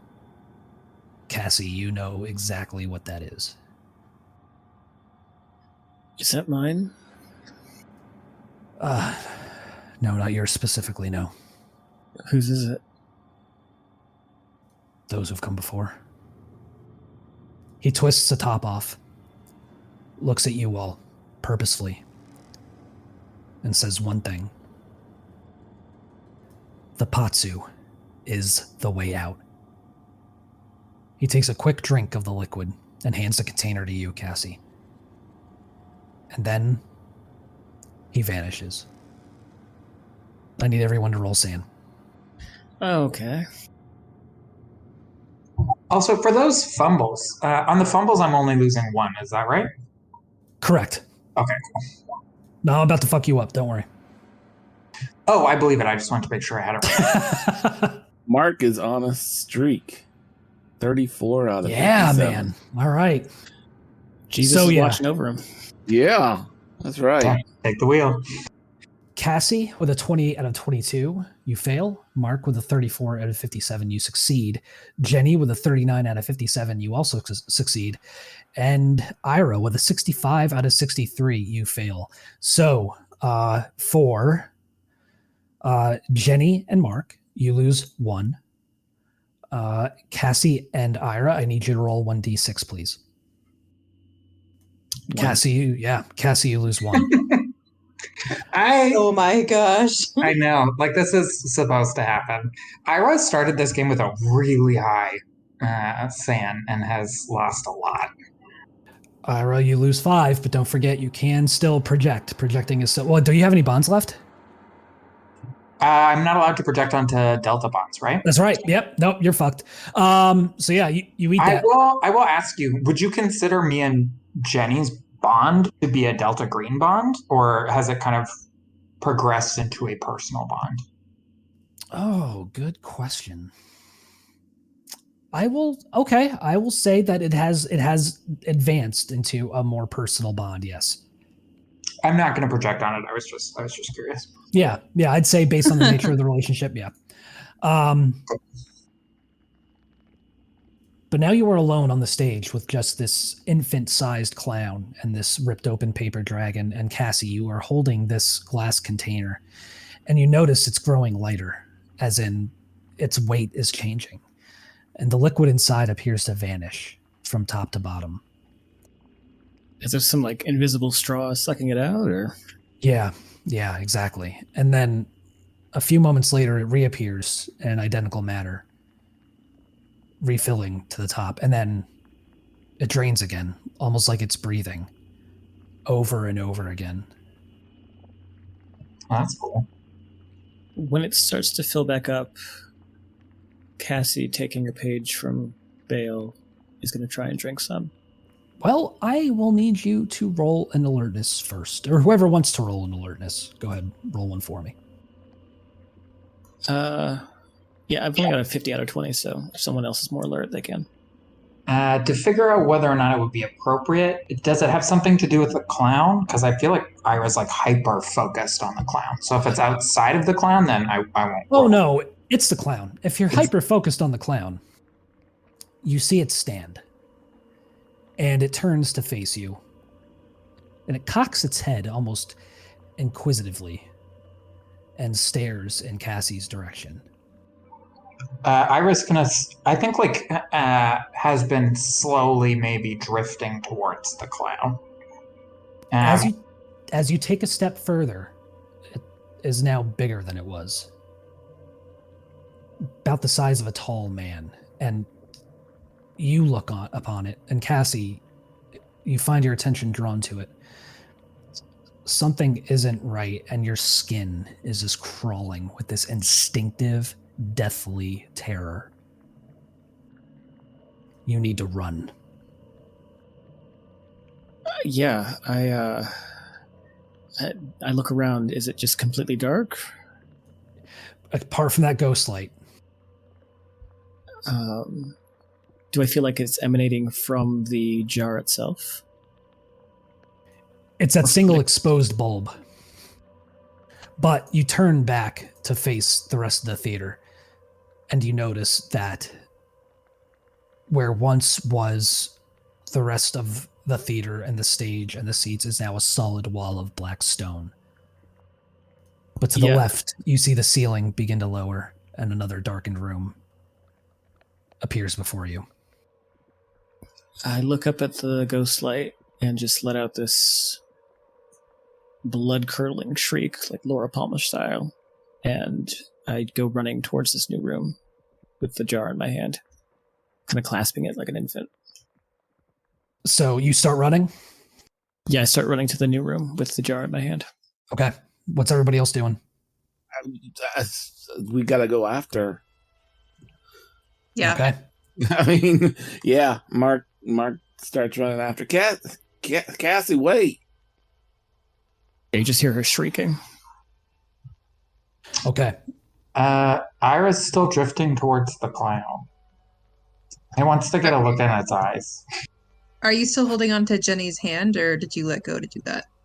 He probably would have absentmindedly let go. Okay. Well, she's not going to leave Ira then, so I guess we are splitting the party. Okay. All right. So the clown is at about 10 feet tall, and it reaches out for you, Ira. Ira's gonna tip his head back and go, "Let me see your eyes." Ira, don't. By the way, I hit my breaking point on that last. Did you? Oh God, all of you. Yeah, but I know for now it doesn't matter. Yep, just keep track. Ira, you take 7 damage as this thing touches you, and you feel this burning sensation inside of you as if your blood is boiling and it's trying to push its way through your very pores out through your body. Ira dies. Does he? Yep, I had 7 HP left. Okay. Suddenly, as Ira begins to scream, he explodes into a spray of patsu, disintegrating like a popped balloon filled with this oil-like substance. Whoever sees this needs to roll sanity. Yeah. That makes sense. Cassie is running in the opposite direction. Ooh, success. Success. Okay, you lose 1. That feels like something you should fail. Now I'm good. No big deal. That's fine. Okay, Didn't Mark. like him that much anyway. Yeah, She's just like weird, right? Rubs a giant glorp of Ira off her face and walks down the hall. That was gross. Yeah, Mark, you lose 1 as well with that 1 out of 56. What do you two do? Are you running? Absolutely. I think it's like the fight or flight kicks in and it's flight for her. And she's like stunned at what she just saw. And she's running. Okay. All right. I need you. All right. Okay, so Cassie, being you're the one holding the container, I need you to roll athletics or dodge, whichever's higher. Okay. They are the exact same. Ooh, okay. Excellent. Yeah. You pull ahead. You are just screaming at the top of your lungs and just plowing ahead with pure survival in mind. And Jenny, Mark, you manage to pull away as this thing begins lumbering after you. The clown? The clown. Oh, crap. All right. You notice, though, as you're moving and as you're walking down this hallway that turns into another hallway, this entire environment is sliding and opening and closing and shuffling like origami or a puzzle box. Tunnels and hallways and doors opening and closing just infinitely.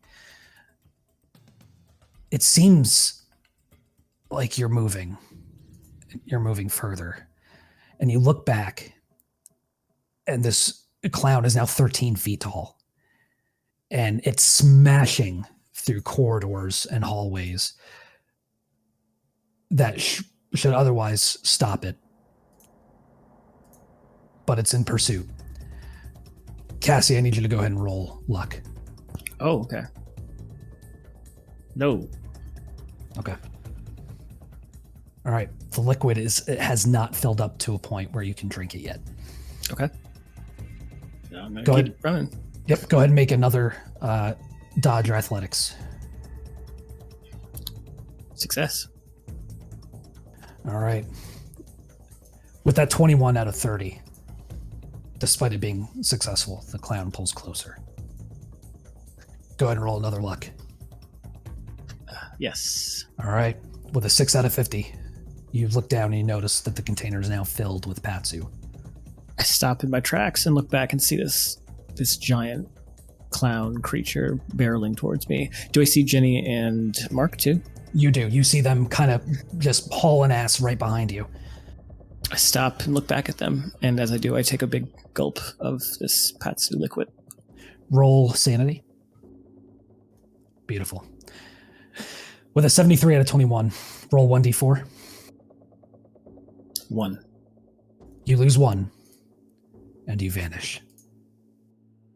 But you do have an ability, before you disappear, to hand off the container like Bale did to another agent with a dex roll. Do I want to do that? Nah. I don't want to do that. Okay. Not even to your best friend Jenny? She's not thinking about it. We bonded over our kids, man. Oh, okay, fine. Yes, then I will. Haha, yes. Roll dex times 5. Jenny gives Mark the finger and Ooh! Yeah. Oh, no. With a 96 out of 65, you reach out and hold it out to Jenny, but it tumbles from your suddenly incorporeal fingertips as you vanish. Jenny, you watch as Cassie suddenly disappears, and this container of patsu tumbles to the ground. It doesn't break, but you need to stop and pick it up. I will do so. Mark is going to turn and face the clown. Oh no, Mark! The clown is now 16 feet tall. What do you do? I mean, I'm just doing this because I know we don't have time. I'm gonna dodge. I'm just trying to distract it. Well, so it's not focusing on you. It's focusing on Jenny now. So Jenny, roll athletics or dodge. Oh, I'm not great at either of those. Let me see. What is my athletics? 30. What is my dodge? Okay. Better at dodge. Nope. All right. It pulls close, and it is now on top of you. And let's see. Okay. Roll one more athletics or dodge. Oh boy, this might be it. Ooh, I'm dead. I'm sure I'm dead. Fumble. I'm sure I'm dead. Shit. Oh, that's 100. Yeah. 100 out of 43. Yeah. Don't leave me alone with Cassie. She's so depressing. I'm coming, Ira. The clown reaches out, Jenny, and touches you. And you feel that sensation like your blood just boiling inside of your body and forcing its way out through your pores. You take 10 damage. That's exactly what I have. Jenny explodes in a shower of this red patsu. Mark, I need you to roll sanity. Okay, well, that ship has sailed anyway. This is so loud. Oh, wow. 26. 26 out of 55. Yep, you lose one. All right, do you pick up the jar? Yep. All right, roll luck for me. Okay, luck. Nope, that's a failure. All right. Nice. Yep, it is not filled back up yet. But all right, go ahead and roll your athletics or dodge. That's that's a failure. All right. He is right on top of you. You managed to pull ahead a little bit, but the distance isn't enough. So okay, first roll your luck now. Okay. Oh, that's a failure again. It is not filled back up. I am just running like anywhere I can just to try and get, like in an open space where I can dodge out of this guy's way, or Yeah. if there's something I can put between me and it. Sure. Yep. That makes sense. Are we in the hallway again? Yeah, Or- you're just booking it, and it just seems like this hallway is just unfolding ahead of you constantly as you move. Are there doors? There are no doors, just one continuous long hallway. Open thresholds leading to separate rooms, and then other longer hallways. Roll athletics or dodge. Looks like you're going for dodge. So, Well, what's your athletics? I went with dodge last time. I'll go with athletics this time. Okay, what's higher? They're the same. Okay. All right. Yeah. So, I just try and I actually double back and just try and dodge past it. Failure. Oh my god. Okay. Yeah, he failed as well. So, but he gets closer. Okay. Rolled lower. So, Luck. roll luck. Yep. Come on, baby. Still a failure. 61 out of 50. Mark's just staring at this jar, shaking it, going, "Come Oh, on, man. All right. It is now on top of you. I'm still and- trying to squirm out of the way. You feel it touch you, and you sustain 7 points of damage as All right. you feel just your body heating up and boiling. and this substance is pouring its way out of your body. How many hit points do you have left? 7. Okay. All right. Good. That was half. Okay. Yeah. So, your skin splits, and your body is covered in these wounds that are just weeping patsu. And you push forward. So go ahead and roll dodge or athletics. Should I roll luck first? Yes, roll luck. Okay. Here's a question though: is there enough patsu for me to like lick it off my own arm? Not enough. No. Okay. Come on. It's a good idea though. No. Oh, still a failure. All No. right. Yeah, roll your athletics or dodge. All right. Still a failure. Oof. Okay. All right. Oh. Oh no. Okay. Roll one more luck. There we go. Ooh. Critical success. That bottle fills up to the brim with patsu. All right. I drink it. All right. Roll sand.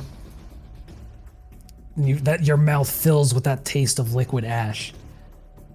Oh, that's a success. Oh boy. Okay. Is that bad news? You feel like you're not going anywhere just yet. Maybe soon, but you're gonna have to reattempt that sand roll at some point. Okay. So go ahead and roll your dodge or athletics. Oh, come on. Oh. I haven't succeeded on one of those yet. Yep.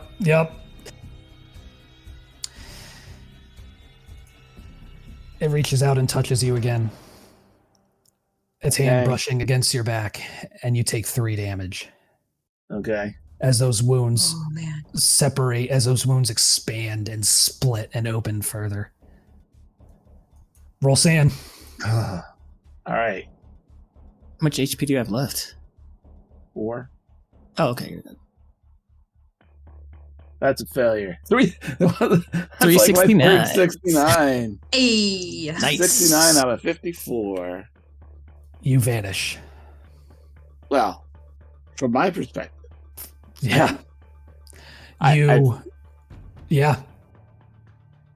From my perspective, I assume the clown vanishes. Yeah, from your perspective, the entire world seems to fold away and fall away.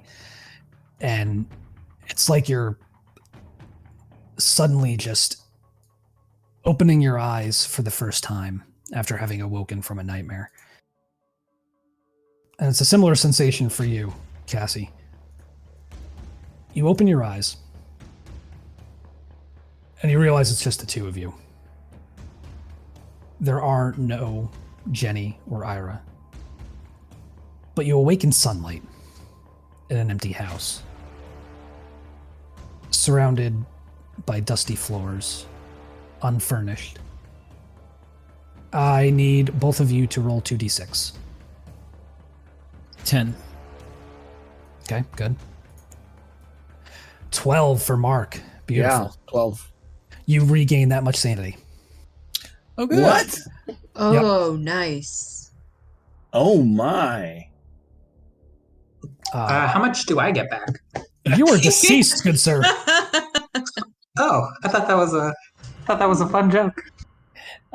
So question for you then, because I was under my breaking point. Right. I'm back in the real world, but I have this 10 sanity point gain. Yep. How does that affect me having gone through my breaking point? Where does that put you? Does that still put you under your breaking point or over it? No, I'm well over it now. So, as in, I'm sorry. So you would have. So still I was hit- at 21 out of 25. Okay. And coming out now, I have 31 out of 25. Okay. So at this point, you're not at your breaking point. Correct. You're good. Right.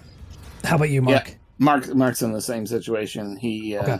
went below his breaking point, but now he's above it again. Okay. All right. I think Cassie's better off than she was before she started. It's true. I was only at 28. Mark just reaches over for Cassie And he just grabs her. Like, I mean, What happened? You know, kind of in a hug. I don't know. I mean, and grabs her and he says, "She's gone." What happened? That clown got her, and Ira. He got them. He got them both. She looks not shocked.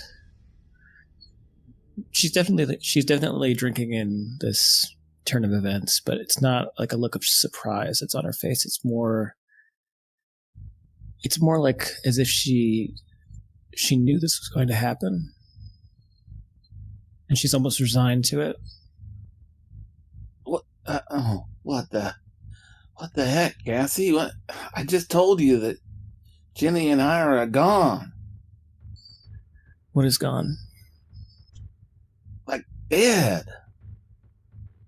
And I know what you mean. I'm asking you, with what you know and what we've experienced, what is gone? Well, now you're creeping me out. I don't know. I mean, what am I supposed to say, Cassie? It was all part of some King in Yellow's plans? Is that what you want me to say? Cassandra starts to stand up as he's talking. And are there any doors around? There are, but you look down and you realize you are standing on a seal etched into the wooden floor of the room you've awoken in. Whoever's got a cult, go ahead and roll it. Yes, I do. Or do you have it, Mark? Yeah, a little bit too. I got 50. 20. Oh, yeah. I mean, I think he said we could both roll, right? Oh, okay. Yeah, you can. Oh, sorry Yeah. about that. Oh, that's a failure for me. 97. Yeah, 97. Out of 20. Okay, and 84 to 50 for Cassie. Yeah, neither of you, whether it's the stress of the moment or whatever, you just do not recognize what this symbol means. But I mean, it looks like, I mean, we saw the symbol of person. We've now seen the symbol of the King in Yellow. Does it look similar to those? No, this looks more like the symbol for Pervon, but different. But like another seal from the Goetia. Right. Goetia. Right. Yeah, I mean, Goetia. it looks like another demon seal. It is. Yeah. Okay. Mark must feel good about that. What the? What do you do, Cassie? There is a door leading out. Yeah, she pauses, looking at the seal from the Goetia, and looks down at Mark to see his reaction. I mean, I think, you know, Mark looking at the seal is obviously not happy about it. But at the same time, he's relieved to be alive. Are we still in doctor scrubs or patient scrubs? You're wearing exactly what you were wearing when you went into the Dorchester House. Do I have my bag or anything like that, or is it just my clothing?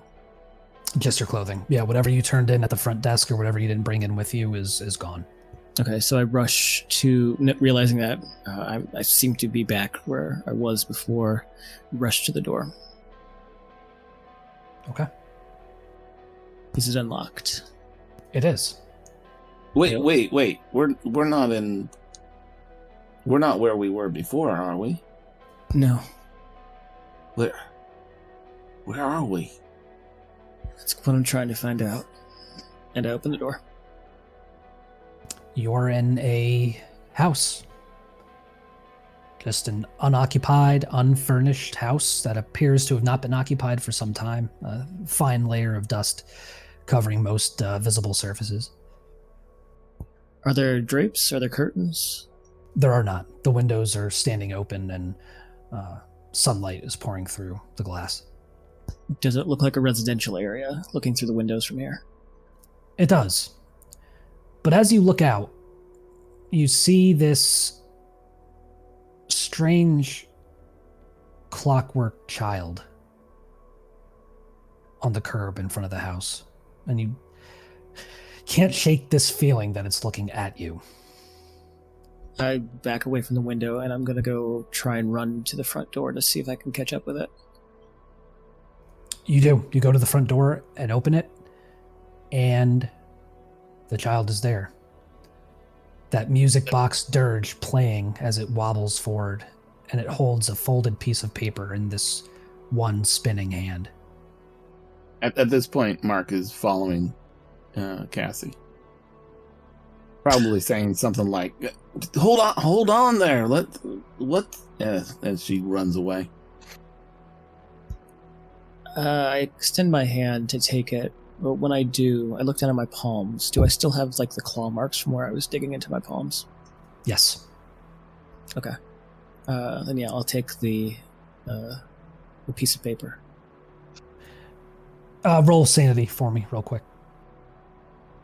Ooh, 1 out of 31. Very nice. You lose, I believe you lose nothing. Let me double check. Not with a critical, right? Yeah, you lose nothing. You unfold the piece of paper, and I will show you what you have. Ooh. And if you wouldn't mind reading that to the group. Of course. So on it looks like to be like a napkin. On the front, it's has the logo for the Hotel Broadalbin, New York. On the back, written in what looks to be like red ink, it says, "Find J.C. Linz at Hotel Broadalbin. Go now.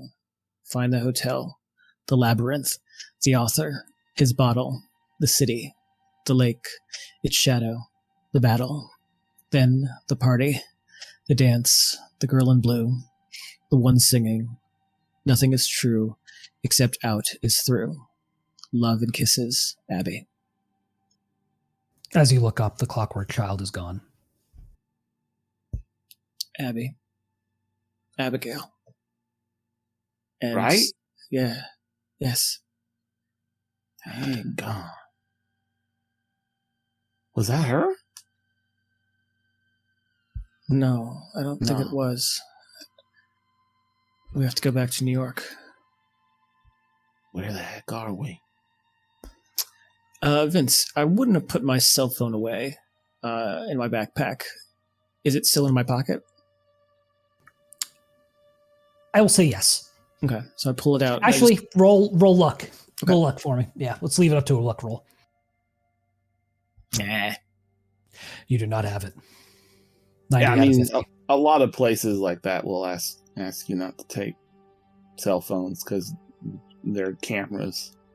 Did Right. Mark, you take your cell phone? I'm assuming since you didn't, that means that they probably wouldn't let us. I'll let you roll luck too, just to be Okay. on the safe side, because I can't All right.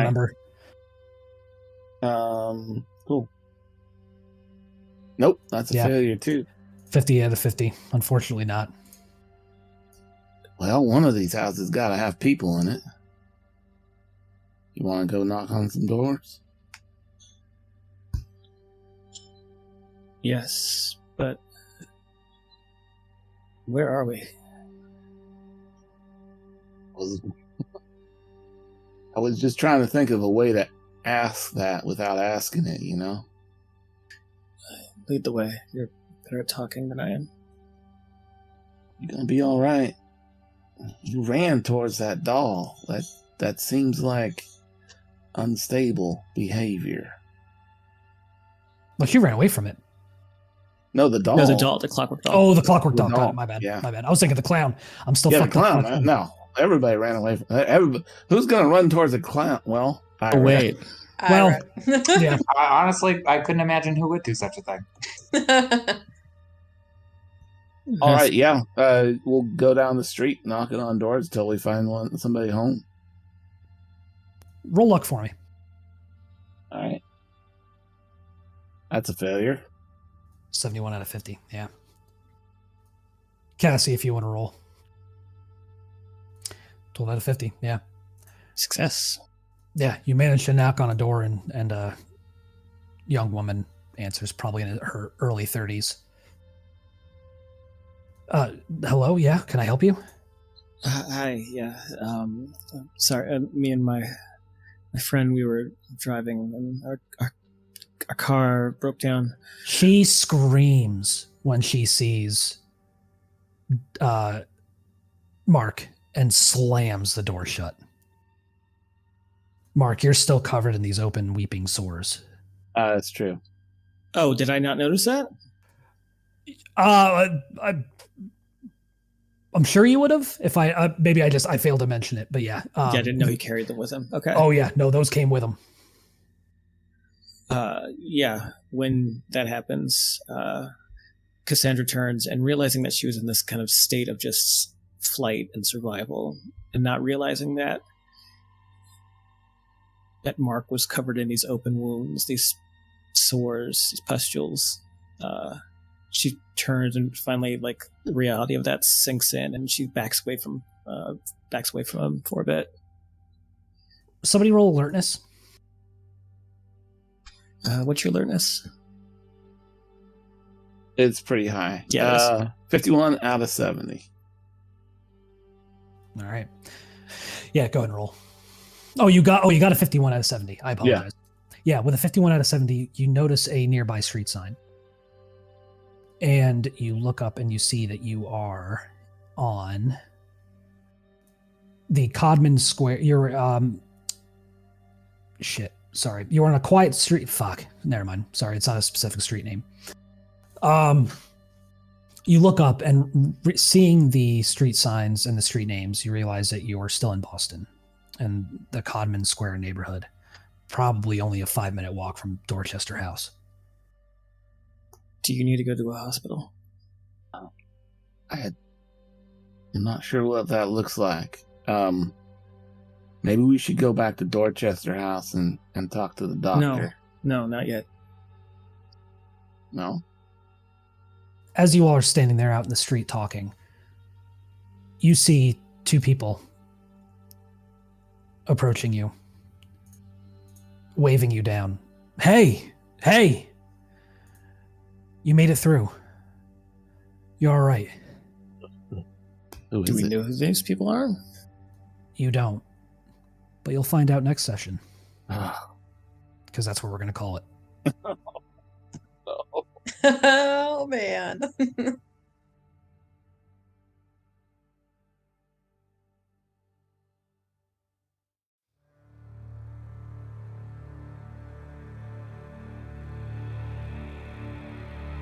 Thank you for listening to Delta Green Impossible Landscapes, part of the Black Project Gaming podcast. If you like what you heard, please consider leaving us a review on Apple Podcasts, and be sure to visit blackprojectgaming.com for previous Delta Green episodes. You can also listen to our ongoing Waterdeep Dragon Heist and Barovia, California campaigns. If you'd like updates on all future releases, please follow us on Twitter or Facebook. Until next time, I'm Vince, your host and handler, with Brett as FBI Hostage Rescue Team Operator Ira Breuer, also known as Agent Morgan, Cami as Dr. Jenny Archer, Anthropologist and Delta Green Friendly, Doug as FBI Special Agent Mark Hansom, also known as Agent Meshach, and Jack as FBI Special Agent Cassandra Troy, also known as Agent Madison. Thank you again, and remember, we'll be seeing you.